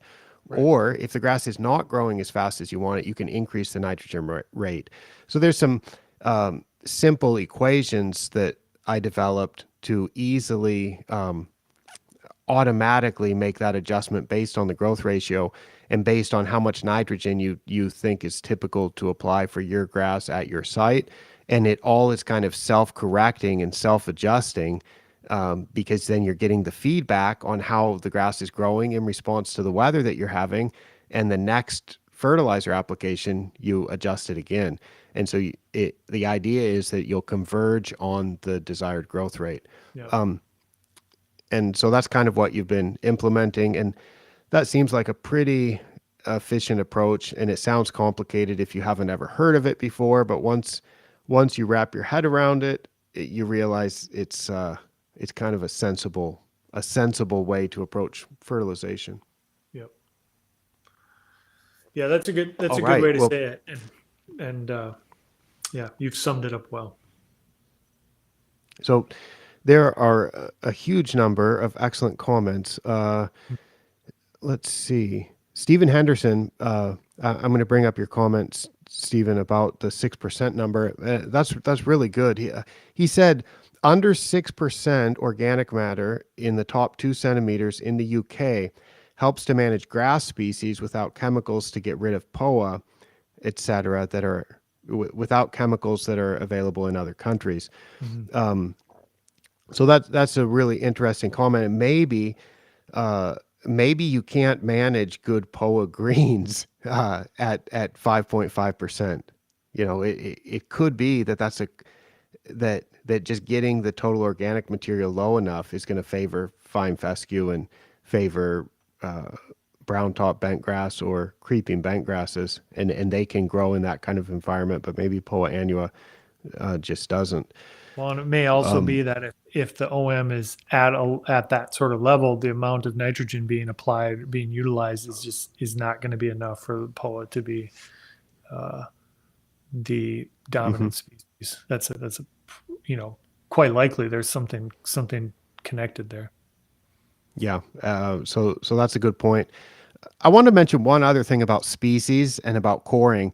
When I go to Denmark, I was in Denmark a couple weeks ago, and I went on the Tour de Fungus for the second consecutive year, which is just fascinating. They're trying to manage high quality putting surfaces there with with absolutely no chemicals whatsoever, no fungicides, no insecticides, no herbicides, no chemicals. And to do that, you don't really want to be growing POA. You want to be growing fine fescue because fine fescue, when it gets some diseases that will come in if you don't apply fungicide, it still can allow a good putting surface. So when I talk about not coring, and I'm thinking of coring as a way to manage organic matter. Some of those golf course superintendents say, but we use coring as a way to create space for our new fescue plants to germinate. So as they're making a transition from a primarily POA dominated sward to a green that's going to have a lot more fescue in it, they want space for those seeds to grow. And so they're, take what I'm saying and apply it to your situation. But in that case, maybe coring is a good thing for a few years to create as much space as possible for some of those new plants to establish. Just sort of anecdotal on that subject. I remember when I was at Northland Country Club, as in my early years as a superintendent, we had really good luck converting the tees to fine fescue. Irrigation was spotty, and we wanted to have something that was going to be more drought resistant on those tees. And one of the ways we had real success in getting good populations of fine fescue in there was just that, coring the tees and then overseeding with fine fescue. And if you go up there today, and I'm going to be up there later this week, and we'll probably take a walk around, those tees are predominantly fine fescue now. And I think that had a lot to do with it. So. Excellent. Let's see. We'll jump to Stephen's next question, which is related to nitrogen. Chris, what sources of nitrogen? I Is it have straight urea or a more complex application? I have used urea and ammonium sulfate in the past, sometimes combining the two of them to more or less just to reduce burn potential is the reason I would use urea over ammonium sulfate. This year, at the rates that we were at and the amounts we were putting out per application, I used just straight ammonium sulfate. So. Okay, thank you. Um, so, John, I think I'm talking mostly about nutrients, and John Rowland when we're talking about the single core sampling versus composite, John, I think, is talking mostly about the organic material, which is what this conversation is supposed to be about today. Um, but it's so easy for us to talk about a wide range of topics. Anyway, John adds some more information. He said our data, and I think he means for the USGA's project about total organic material, their data is also showing a little bit more than 1% total organic material. So that's in POA bent greens versus bent grass greens. So what that means is POA bent is going to be higher. It's not that it's at 1% total organic material, but let's say that bent greens on average are 6%, then POA bent greens on average would add 1% to that. So they'd be 7% in the top 2 centimeters. Mm-hmm. And he said they're finding that at all three levels. Mm-hmm. So that's pretty typical. So yeah, if you have POA, they do tend to be higher numbers. And I know in the Pacific Northwest, it's common for POA annua greens to have total organic material of 8, 9, 10, 11%. And those greens can perform really well at those levels, but they're also almost pure POA annua, which can be an excellent putting surface. But of course, in that part of the world, there typically are pesticides available to control fungus, which would be a problem there. So yeah, in Europe, maybe, I mean, that's really good insight, Stephen, and thanks for mentioning that as far as species composition goes, maybe we do need to have some thresholds of trying to push the total organic material down if we're trying to grow fescue, if we're trying to grow bent grasses, because otherwise maybe it creates an environment that POA annua can persist and even thrive in. Let's see. Jeff Whitmire asks if he says, is there any information on the effect of rolling or traffic on OM accumulation? How often do you roll, Chris? I'll answer the first part of that question, or I'll non-answer it, and then I'll let you answer the second part. Off the top of I bet there is that data. Travis Shaddix has a YouTube channel where he goes through scientific papers, and I think that's the type of thing that he would go through and explain what the result has been of some research. I mean that's a you can yeah, I would check Google Scholar. Off the top of my head, I don't know the effect of rolling or traffic on OM accumulation. Carl, I, yeah, Carl Scamenti also measured like some data in New York and was finding that the greens, he did have some data that showed traffic on the smallest. I think on the courses that had the most traffic on a per square foot or per area basis, they did tend to have lower organic matter in the soil. So probably it tends to reduce it, but it's not something that I've prepared to answer properly.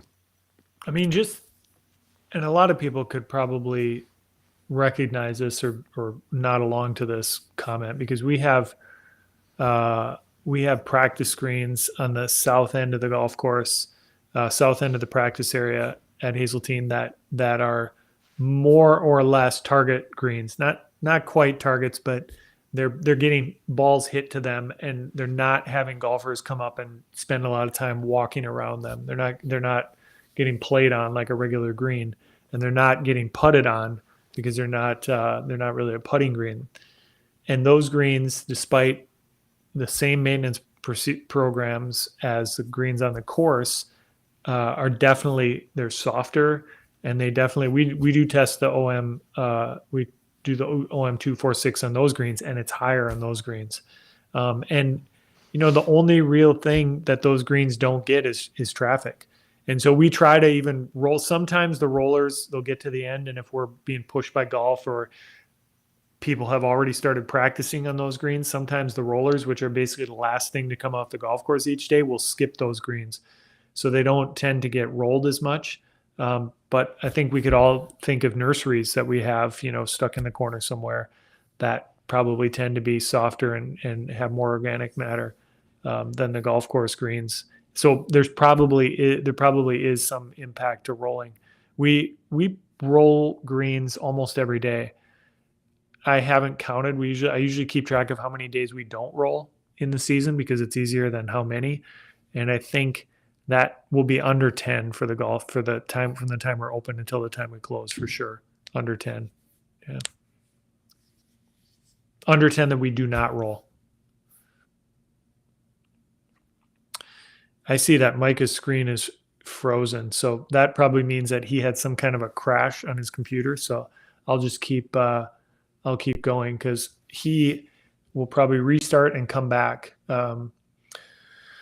So I don't have the ability to put the questions on the screen, but John Rowland asked, do you take any surface compressibility measurements? We had a pretty good correlation between those and thatch depth. Maybe a quick and easy way to evaluate thatch layer throughout the year. That's a good question. I do take firmness readings with a Clegg hammer, and I imagine that's the same thing John is sort of talking about, or maybe it's different. I'm not aware. But I do have Clegg data that I take just about every week. On Monday, I go out to 3 greens, which are actually 3 of the greens that we do the OM246 testing on.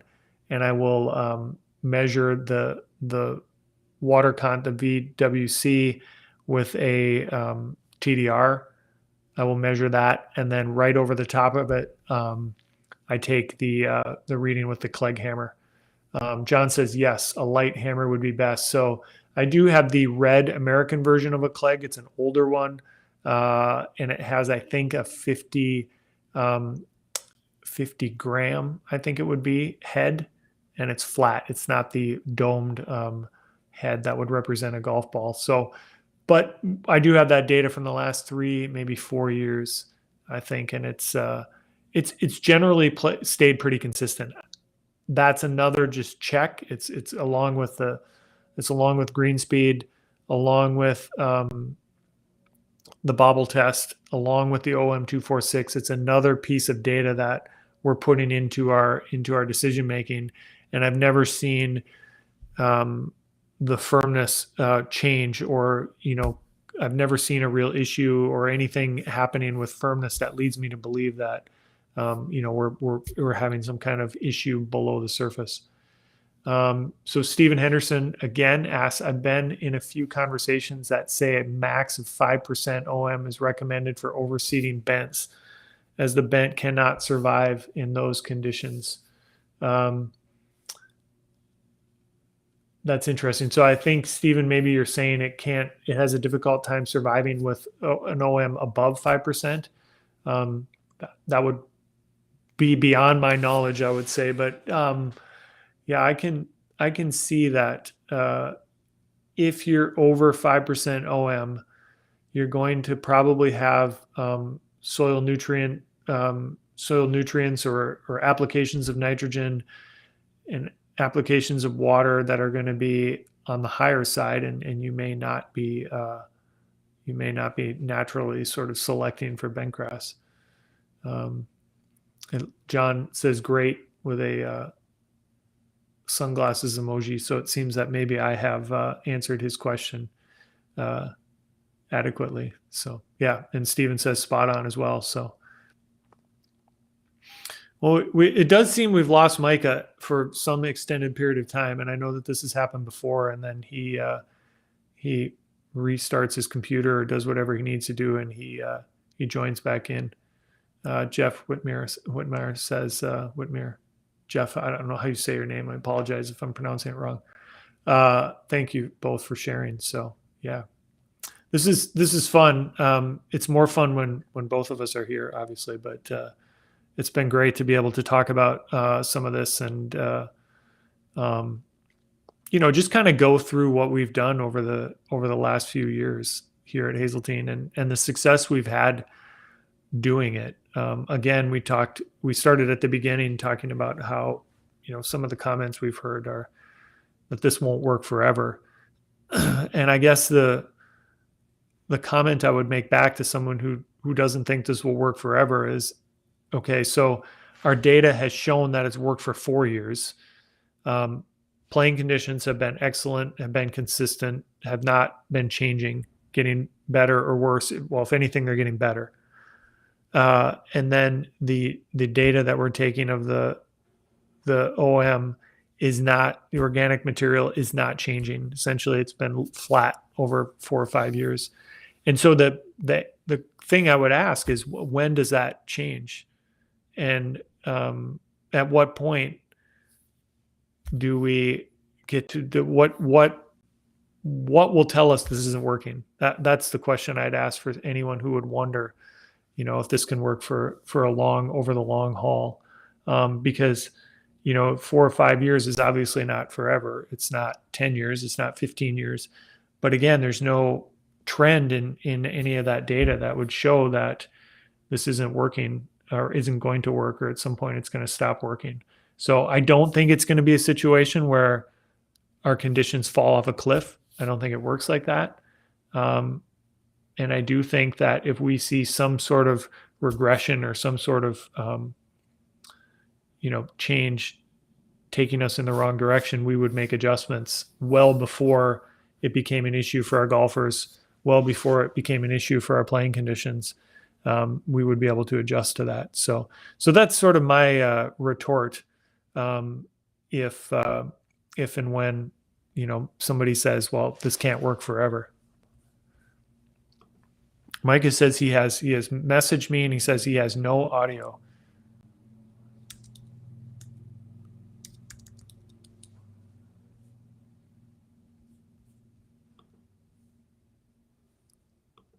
Uh-oh. Okay, so Micah has told me he thinks he's done. He has restarted. He has tried to come back to life, and it has not been successful because he has no audio on his computer. So let's see. We have one more question here from Steven. Chris, with so little surface disruption, have you seen a noticeable increase in firmness? I would say that we don't see an increase in firmness so much as we see a very consistent firmness. So our firmness over the years hasn't really gone up, but what I would say is a very nice firmness that doesn't tend to peak and trough with the weather. So obviously when it's dry, the green surfaces will be firmer. And obviously when it's wet, they will be less firm. But what we have seen is that those peaks and troughs have come pretty close together. They've gotten much tighter, and we don't tend to have a major issue with a big change in firmness from wet to dry.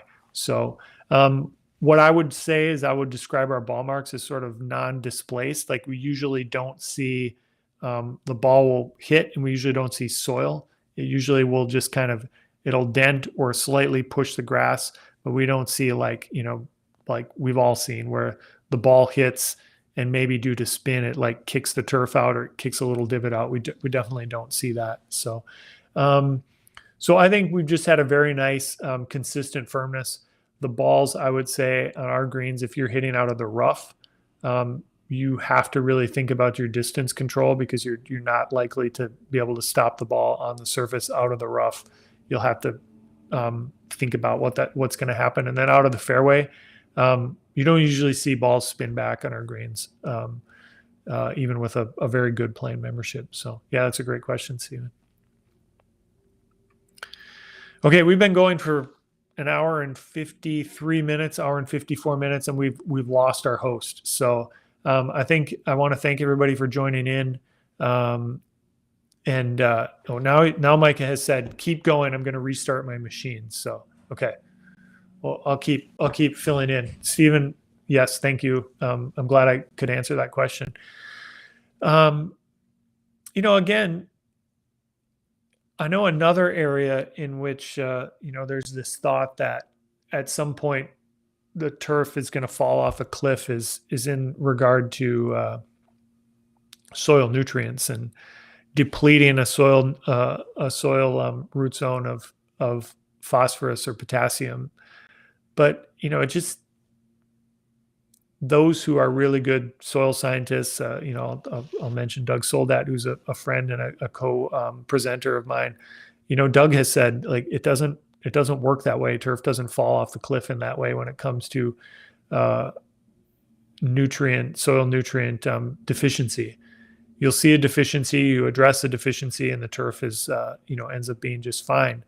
And we look at that through testing. We do soil testing, we do soil nutrient testing, and that will tell us that we've got okay. We know where we're at, and we can address it if needed. And I think what we're doing with the soil organic, or the total organic material, and this approach to top dressing, minimally top dressing the greens, or no top dressing of the greens during the season, is the same thing. We're keeping track of where we're at. We're looking at whether we're developing issues, and we're not, and we're moving on and continuing to try to stay very consistent. The other thing I would mention too is what this results in from a standpoint of golfer satisfaction and experience. And what we're really doing, and what we're really able to do, is just keep a consistent product every single day. So once we open the golf course in kind of late April, oh, Mike is back. I'll keep going though, because I'm on a good roll. Once we open the golf course in late April, and we start to get the grass to grow, we have really consistent conditions from the beginning of the year right up until the time that we close, and that's our goal. Not to have Mondays, maintenance Mondays, days throughout the course of the week when a member might come out and say, oh, the course wasn't as good as I expected, or it wasn't as good as when I played last Saturday. Our members can generally come out and expect that the course is going to be the same, and it's going to be just as good on a Tuesday as it is on a Friday, Saturday, or Sunday. And that's been the goal, and we've really achieved that. If you were to ask our membership and the people who play golf here if they've been happy with what we're doing, I mean, they would tell you, I think overwhelmingly, that they have, and they love the consistency that they're getting every single day. Hey, I'm back. Chris, thanks for handling that while I deal with the disconnection issues and audio issues. Well, it was, I was looking, Mike, and I think I asked you to respond to something, and I looked at the picture and I thought, boy, he's sitting awfully still. And anyway, so good to have you back. Thanks. Yeah, I don't know. It looks like this can be a common occurrence. The last ATC office hours with Richard Forsyth, we had a little break like that too. But I remember that. Yeah, I'm just glad the stream keeps going, because it's like it still keeps that connection to sending out the video and audio, even when I disappear for a while, and then I can come back. So yeah, that's awesome. It can just be a feature. It can be the special segment. Now we're gonna have the Micah's computer crash segment. Yeah. and then you can see how well the guests, you can have your readers rate how well the guests handled it when you disappeared. So a couple good questions you might want to put up on the screen here. One from Jeff. Again, low disruption on infiltration. Okay.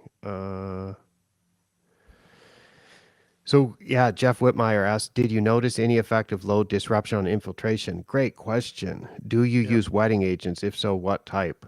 Yeah, that a lot of people do the hole punching for the purpose of maintaining an adequate infiltration rate. What did you observe, Chris? Ours has been fine. So here's what I will say, and we generally have not done a wholesale needle tining during this period from 2020 until now. What we have done is, when we have some greens, and this usually occurs in the spring, in which we get some difficulty of infiltration, some localized dry spots, we will utilize needle tining to improve that infiltration and try to get that problem to become less impactful. We do use a wetting agent. I've written about this. It's actually the most popular, most read post on my Substack is how we use wetting agents. And just very quickly to summarize it, we apply a very low rate of a wetting agent, and I think you can use pretty much anything. We just use a product that from Winfield, that now Heritage, and we apply it 1 ounce per thousand every time we spray, and that seems to keep us in a place where we can get very nice infiltration. The water goes in the way that we want it to, and we don't tend to get a lot. We don't get extreme amounts of localized dry spots, so that works pretty well from us. One adjustment we might make, what I'm thinking about next year, we tend to see our biggest difficulty with infiltration in the spring. So I think I'm going to start with some kind of a more traditional wetting agent program right out of the gates, and have that maybe help us get started, and then wean down to this approach that we've been taking where we spray a little bit every time we spray. What are there other comments that you haven't responded to, Chris? Because I I was think gone for no, a I while. got through. That was kind of what I did, Micah, while you were away. Is I went through the comments and I responded to them. So we're pretty well caught up, I think, on comments. So So you answered Stephen about firmness. yep, Okay. And Randy asked about OM246 being applicable to athletic fields. Is that a new one? that is new. Yep. Yeah. So this is a question. I've gotten these kind of questions a lot over the past month. Especially, I was giving some seminars in France, for example, and people ask about what about the application of growth ratio to football fields or clipping volume to football. So his question is OM246 applicable to athletic fields? Are you aware of someone using it and how it will help in maintenance? I don't imagine that athletic fields are maintaining quite the same way. Uh, I think it's sort of applicable. There was a graduate student from Michigan State University. I disremember the name right now. I think he might be working in the Denver area, and he's written his I think his master's or I think it was a master's thesis, maybe a PhD, was about this type of testing on athletic fields. I'll make a note to share that, and that there was also, I think, an article in the Sports Field Management magazine, so in Sports Turf, about this type of testing for athletic fields. So the question is, do I know anybody using it? Not really, but I do have one thesis and one article that I can share, and that may be interesting for some people. I just had a thought, and Jeff Whitmire asked about use of wetting agents, and it struck me that our OM2 numbers have been very consistent, as we showed earlier. And it struck me that the way that we experience drying on the greens, some trouble with localized dry spot in the early part of the year, but then able to kind of get through it and then experience good conditions with the type of wetting agent program that we're using. That's been very consistent as well. So to me, I think there's something to the idea that when those OM2 numbers are staying consistent, we're seeing the same kind of reaction from things like infiltration, things like using a wetting agent. There was a firmness question while you were away, Micah, from John Rowland about, or maybe Steve Henderson. Did whether the firmness has gone up? And I said, what I've noticed about firmness is that it's just very, very consistent. It hasn't continued to go up as the years have gone on, but it hasn't gone down either. And it's very consistent from both, in wet conditions and in dry conditions.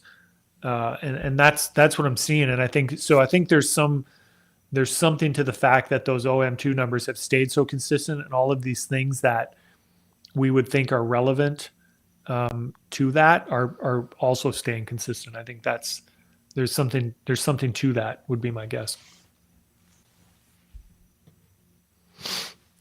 Excellent.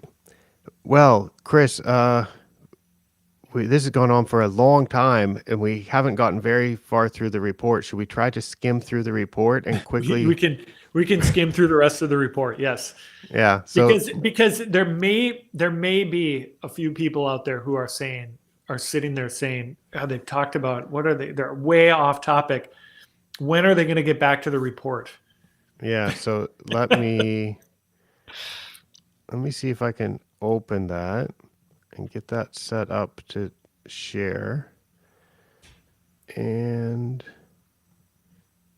what did I had that set at like 300% zoom, something like that. Yeah. So, um, now I'll try to share my screen. Ooh, not. Now I have the same problem you do. There we go. Okay. Chris, I can now share my screen. I'm back at the table of contents of the report. We looked at some of the summary charts. I'm just going to keep going through this and then you jump in, Chris, when Okay. when you think there's something that you want to mention. So I start off showing what I think is most important, which is the time series. And then we look at that time series broken down by by depth. And then we show what I think is the most interesting chart, which is the comparison to other uh, surfaces of the same species. And then I show a big scatter plot. So this one I haven't shown yet. Uh, so I put your individual greens on a scatter plot by depth. And you can see, for example, on putting greens, if we look at all the species, I've had up to about 22% total organic material in the top 2 centimeters. And the lowest, I've only had one sample ever that's less than 2%. But it's interesting about the different species, what would be normal, which is why I break it down by species, and break it down by depth. And I think by depth, it's just like, do you need to be punching holes and putting sand down or not? And then I also combine all of the layers and look at what the total 6 centimeter depth total organic material is. And so for bentgrass greens, the average is a little bit over 3%. That's from the 0 to 6 centimeter depth. And you went 2.5, 2.9, 2.93%, 2.9. So it's staying really consistent. That's also like a flat line. So that's all the charts. And then I jump into the summary tables.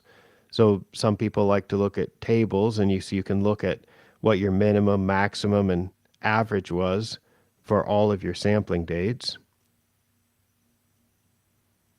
It's worth, when we look at the individual samples, it's always worth noting, and I know you have said this multiple times, that if I were to rate the six greens that we test at the 2 centimeter depth, if I were to rate them and say which ones are the best greens just from appearance, not necessarily playing conditions, but just appearance and just turf, rating the turf. I rate the ones I would rate higher are the ones with the higher organic matter. The ones I would Mm-hmm. rate lower have the lower organic matter of the six. And that's been very consistent through the years. Yeah. And I think a lot of people have that kind of result. Uh, so I guess the question is, it would be interesting to look at how that works out for fine fescue. If fine fescue is also better at higher or lower, Yeah. within the range that's suitable for fine fescue. So we definitely have a range, and then so I just provide all this data, and then I think it's interesting to look at the data summarized by species. So this is something that I I'm able to summarize, and it's updated on every report based on the newest information that I have. adding into the database. So for fescue, it's definitely typical. We talked about that a little bit with Stephen, but the uh, the average that I found for fine fescue greens, which is mostly from Bandon Dunes, the average is 4.8% in the top 2 centimeters.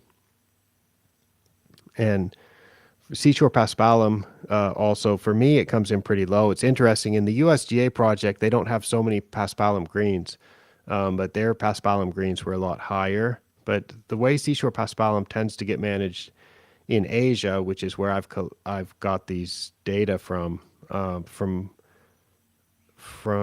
Philippines and Thailand, maybe I can't remember if there's some from Malaysia or not in that data set, but seashore paspalum greens in Asia tend to get frequent top dressing, and that keeps their organic material pretty low.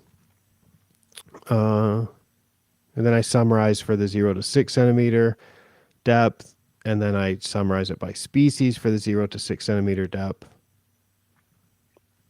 And then we move on to something that's a little bit new, which is sand fractions.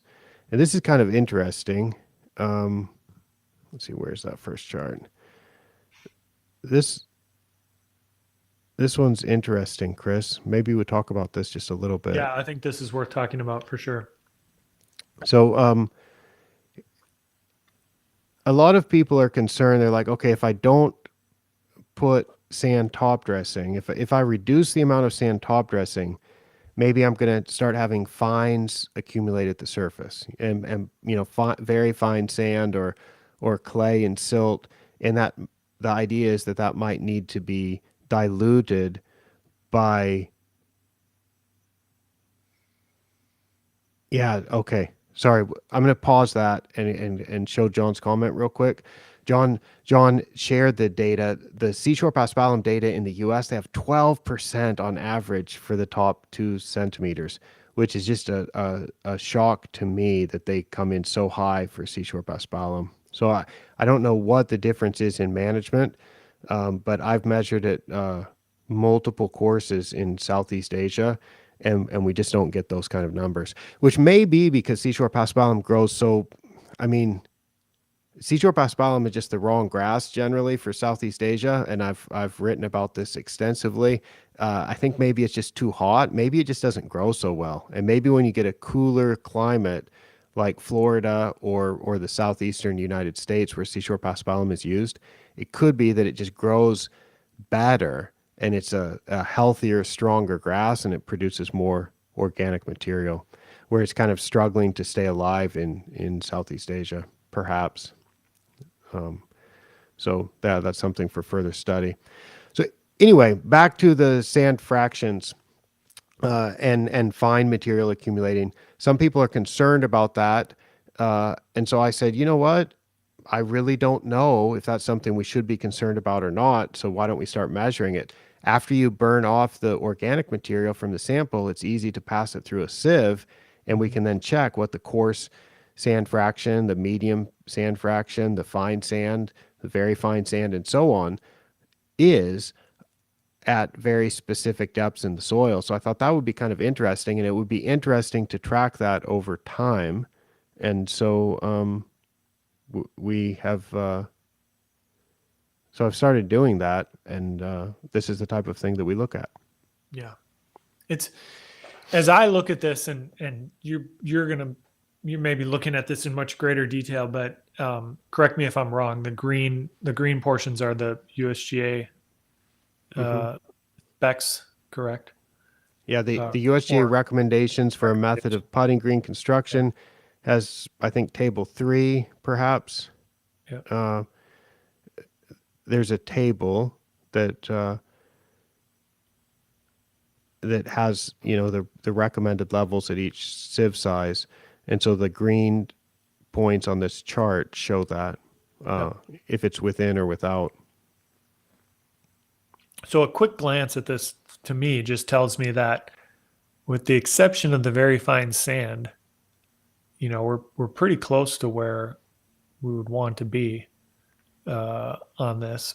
But I suppose that some people might say that the very fine sand accumulation is what might be potentially concerning. So, Well, that's not showing accumulation because it's not showing over time. or sorry, yeah, I'm uh I'm trying to see if I showed. Yeah, so here we are over time, Chris. Uh I just wanted to check and make sure I could find that. Um, so here's another chart on the report. So this shows over time. yep, So my my idea with this is that if you're concerned about not having the sand fractions, the particle sizes, the way that you want it, and if you're either concerned that not top dressing is going to cause that to be a problem, or if you're adding top dressing and you want to make sure that you are changing it in the desired direction, and you want to make sure that your sand top dressing additions are having the desired effect, then by checking this over time, you can you can find the answer to those concerns or find the answer to those questions. mm-hmm. And so um, this shows exactly what's been happening. Yep, And so specifically what's been happening is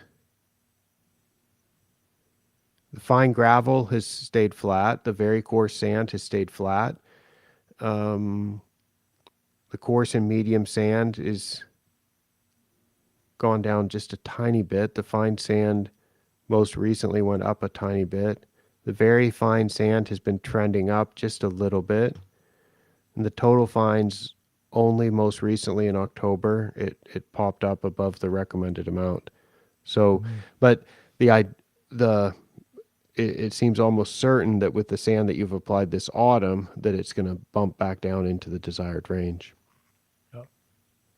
So, yeah, I mean, this is not something that I've yet had to take action on, which I guess kind of goes against my general principle of not finding it useful to collect data unless it's something that we can use as a decision making tool. But this seems like it's so important to know what these are, Mm-hmm. especially if you're going to make changes in the way that you do sand top dressing, and you've mentioned wanting to maintain the integrity of the USGA putting greens. Yep, So it seems like this could eventually become a standard thing that people do because it is kind of useful to look at this. yep. Let me see. I'm gonna search around and see if I have that one more chart where we can compare with your top dressing sand. I thought I put some charts on here that had your top dressing sand as a line, and then you can see how the yeah, here it is. Okay. I'm going to show one that shows your top dressing sand, Chris. Um, so this one's kind of cool. Um, this one, we're looking at a chart that shows the change. No, this is not showing change over time. It shows the change by depth. Okay. It shows the very coarse sand by depth, for example, and it's got a blue line on it that shows what your most recent top dressing sand physical analysis was. So if Yep. we look, for example, at the very coarse sand, which is at the top center, the very coarse sand is about 7% in the 4 to 6 centimeter depth, and it's only about 2.5% in the 0 to 2 and the 2 to 4. I wonder why that might be, Chris. Maybe mower pickup? Yeah, that would seem to me to be the biggest reason why that would be an issue potentially. Well, I Um, mean, it's not an issue, but it's just not it's issue, it. but the biggest reason for that being the case would be hmm that And then it's you the see the bigger particles are. Yeah. and so you see the top dressing sand is pretty close to what it is at the 4 to 6 centimeter depth, but you can see that at the 0 to 2 and 2 to 4 centimeter depth, you have less very coarse sand than you have in your top dressing, Hmm. which is it's interesting to know that that's happening. As far as coarse and medium, they're very similar to the top dressing. Mm-hmm. And then the fine sand is a little bit more than in your top dressing at all three depths. So um, it's interesting to look at that, compare it to your top dressing sand, and I imagine for a lot of turfgrass managers who are really trying to do everything they possibly can to have the best growing environment and the best playability. This type of comparison between what the top dressing sand is and what the particle sizes are at different depths, and and comparing that to playability is going to be something that people will find useful. Yep. So um, let's see.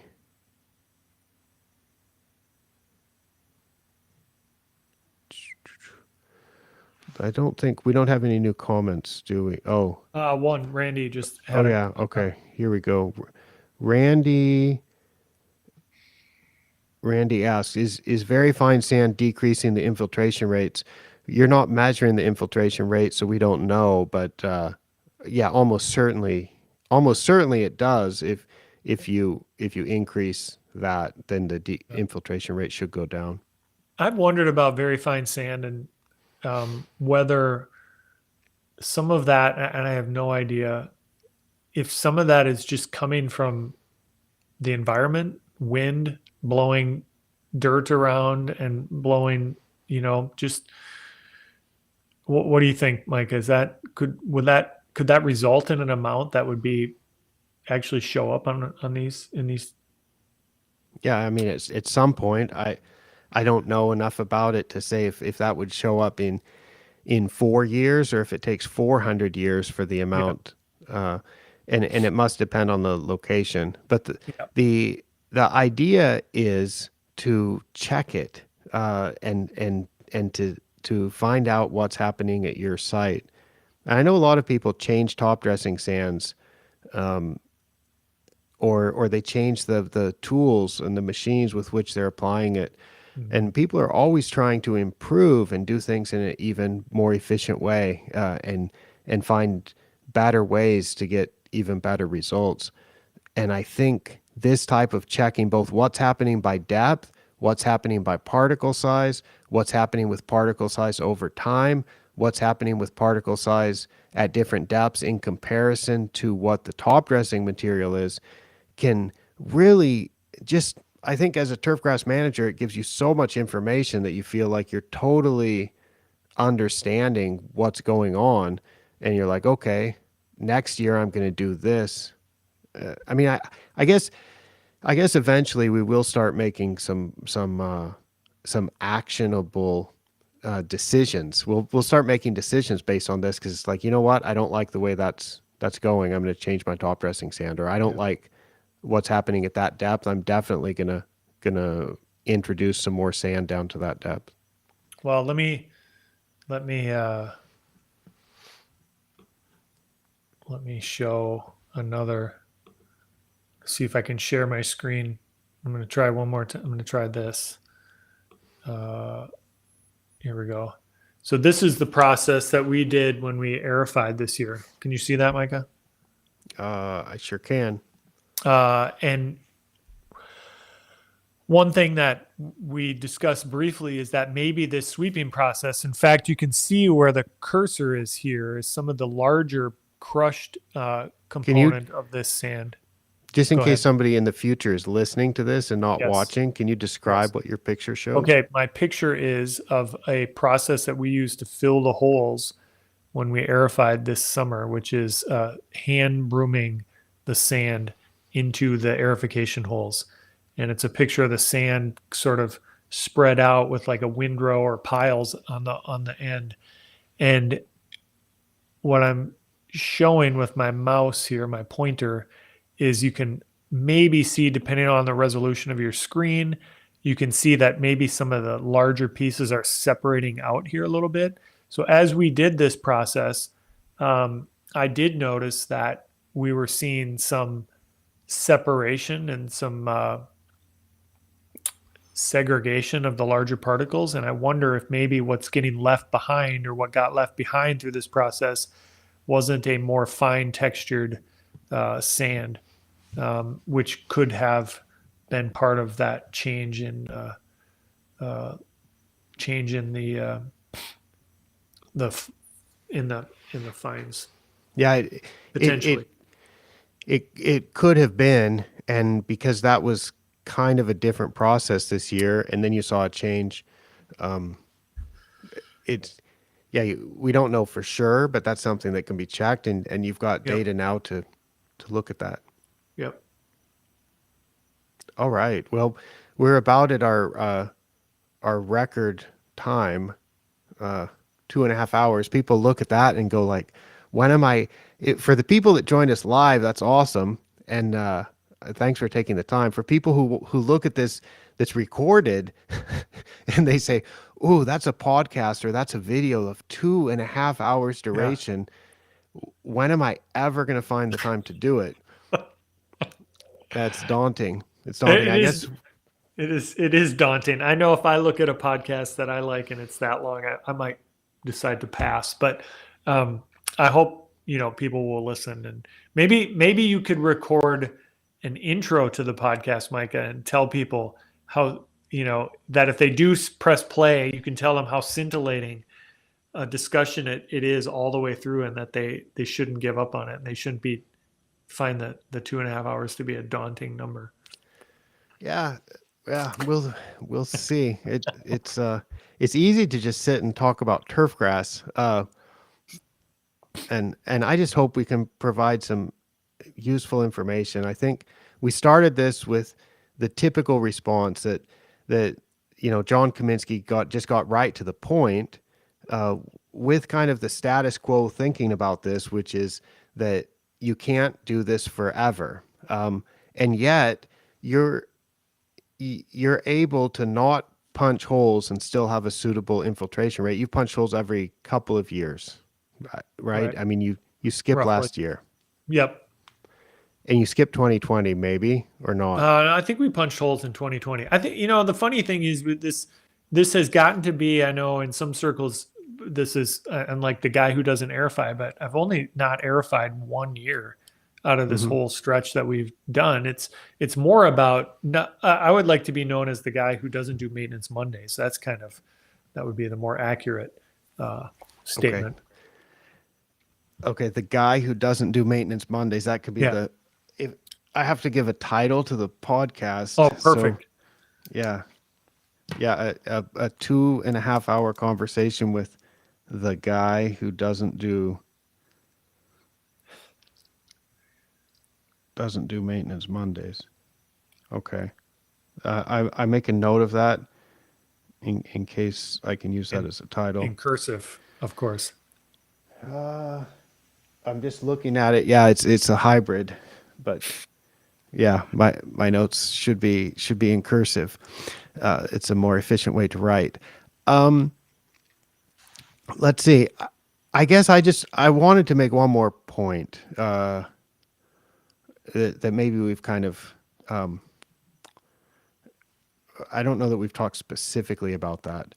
And the point that I like to make is that I think people should just get started doing this, because Mhm. I wanted to ask you, and I and I won't tell you what my answer is, but do you find this now that you're like 4 or 5 years into collecting these type of data and getting these OM246 reports, do you find the information now now that you have this time series, is it more valuable now, or was it more valuable in year one or year two, or is it equally valuable?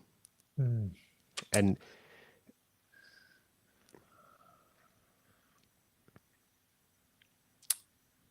I think it's equally valuable, but maybe I would say for different reasons. So at the beginning of this, it was interesting to just know where we were at.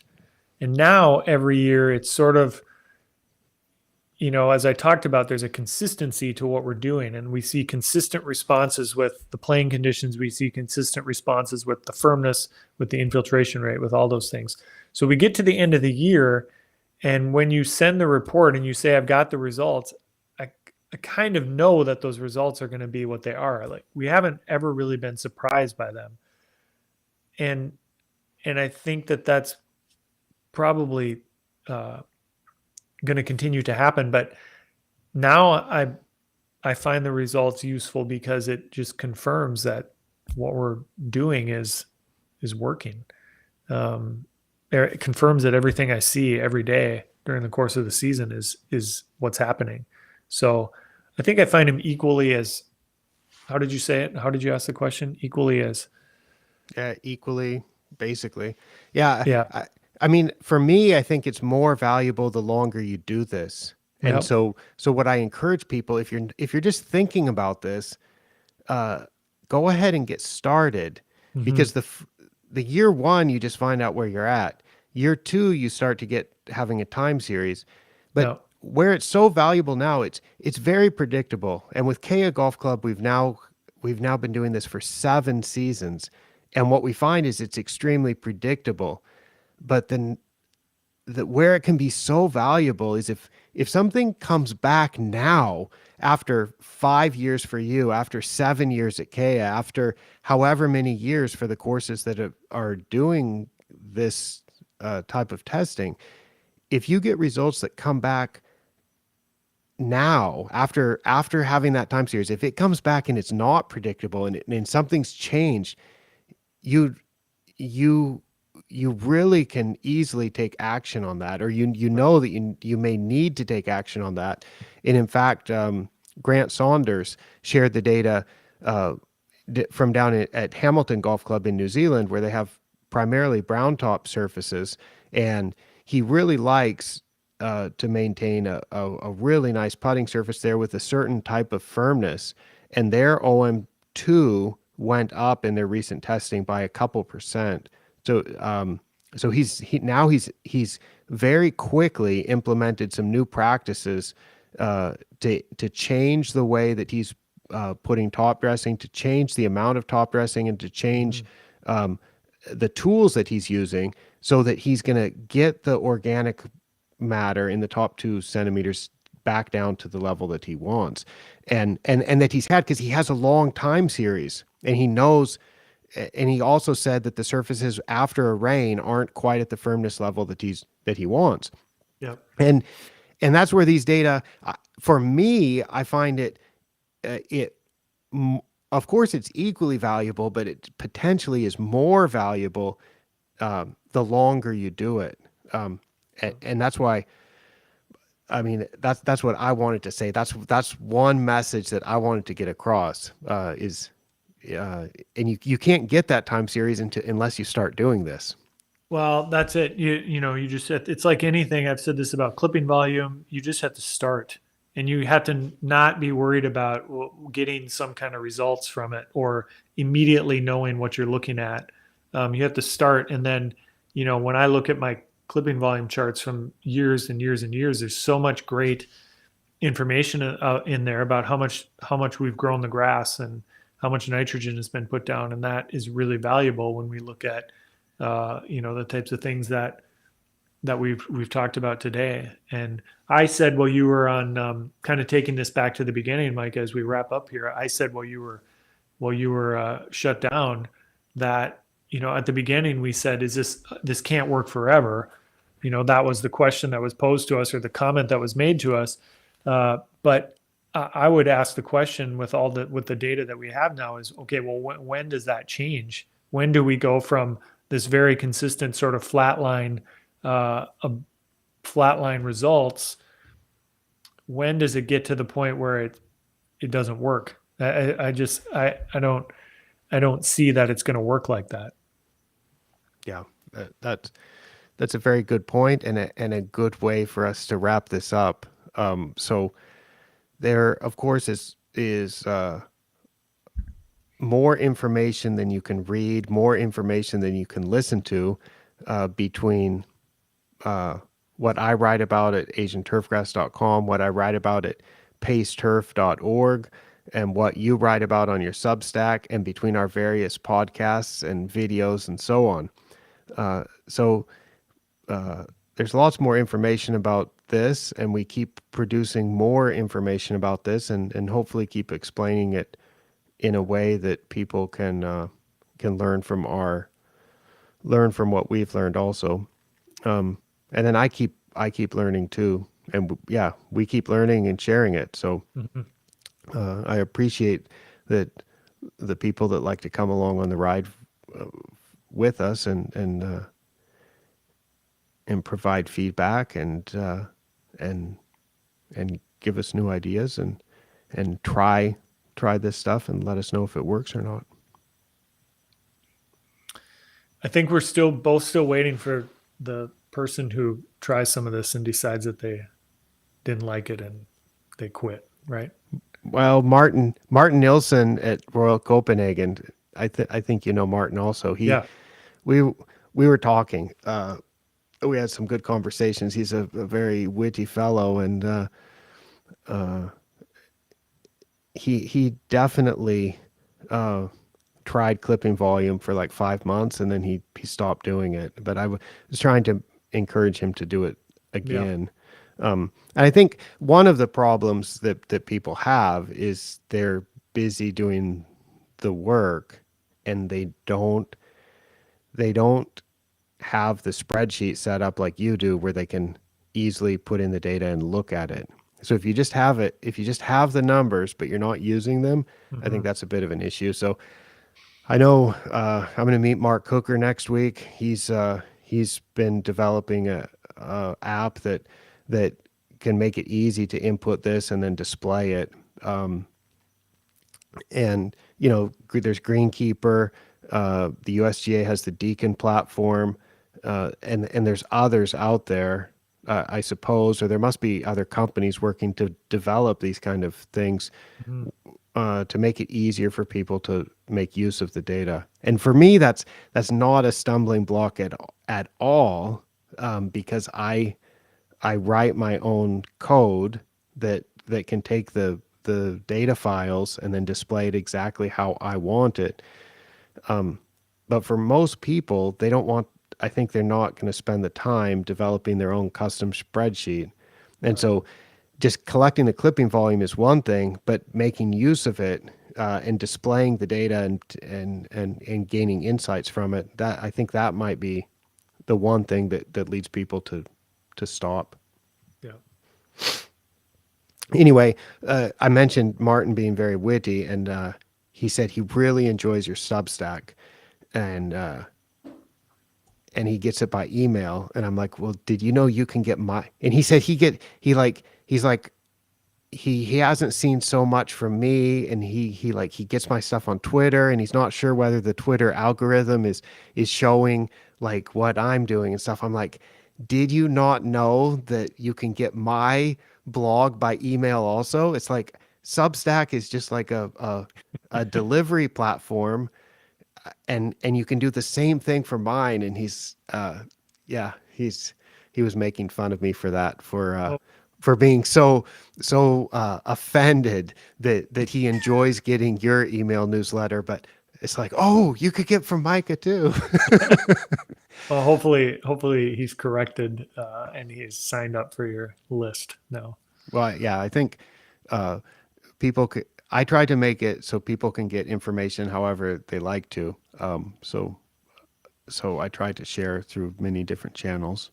But yeah, one way, of course, is by getting the full text of each blog the same day that it's posted, which you can do if you go to the ATC website. You can sign up on the newsletter tab and make sure you're getting that. So there's yeah more than 600 people get that by email every day when I have a new post, and you've got similar numbers, Chris, probably a little bit higher, don't you? Yeah, 750 plus, I think now. So that's pretty neat. Most of the time when I put something out about it settles in at about 1,000 people after a couple days will have read it. So that's pretty neat. That's a lot of That's people when you think about it. That's pretty neat. Yeah, it's impressive that you can get higher numbers than I can. So uh, that's why I'm so grateful when you share some information to suggest to people that maybe they can get useful information from me too. So it's good. People can hear from a scientist, they can hear from a golf course superintendent, and I think we can learn things by hearing them from as many different Right. explanations from as many different voices as possible. Yep. Like the growth ratio thing, that was hard for me to understand at first, Hmm. and it's so simple once you understand it. But it Yep. it took me over a year to really understand what the brilliant insight was behind that. Yeah. It's a great tool.